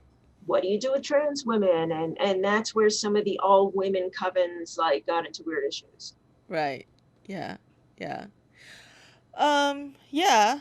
That's well, yeah. Yeah, I don't know. That's a whole other bag. Yeah, that's getting way down a rabbit hole. Yeah. Yeah. But anyway, all right. So we're actually coming to 3 hours. Yeah. Um, so let's I think, well, it's a fascinating journey that you've had. I think. And these are some interesting topics that you teach. Yeah, and I would love to talk to you more about, like, kind of get into some of those topics. It'd be interesting. It'll be I don't know, I think it'll be interesting, like, I'm you always happy to. I mean, I teach this stuff because I love it. So yeah, you're coming from uh more of a scholarly approach, and me, I could be that oh, I don't know if I'm a fundamentalist. yeah, no, the fundy answers are so off base. I know. I don't think you would be doing those answers. Well, I don't know. I'm not a fundy, but but I would be coming from a religious perspective. A religious perspective is fine. Many of my Yeah. students are religious. Yeah. Religious Yeah. perspective is not an issue. What is an issue is refusing to go with the basic premise of the class, which is just that the Bible is a collection of texts inspired by God, but written by people. Yeah. And if you're going in insisting that God dictated the entire Bible, which some of these students still are, you're not doing Oh. that. That's the Oh, problem. I see. I And I see. mean I mean real fundamentalist, hardcore fundamentalist. Okay. Yeah, yeah. Okay. Yeah. Um I'm not that, certainly. Yeah. But anyway, yeah. Anyway, so yeah, it'll be interesting to have yeah, uh more talks about this. Yeah, cool. All right, cool. Thank you. Thank you so much. This was fun. Actually, I know, I got man. to know you a lot better now. um, but anyway, so yeah, so thank you so much. Thanks everyone for listening. Please follow Beer Cake with JJ Co on Facebook, Instagram, and Twitter. And you could find the podcast on probably most streaming platforms now. I finally got to, stream on Apple, Google, Pocket Cast, Castnet, and so forth. And of course, it's on Anchor.fm and Spotify. And if you'd like to make a donation, hey, Anchor.fm, there's a little, support button. Click on that. Otherwise, you could like, follow, and subscribe to the different streams, and subscribe to the different streams. That'll be great. I'm actually trying to get, as my first hurdle, trying to get 100 subscribers on YouTube so I could get a unique URL, because right now it's just a gobbledygook that YouTube assigns me. But if I get 100 subscribers, then I could actually put youtube.com/beercake podcast, and that'll be kind of cool. So thanks everyone, and tune in next time.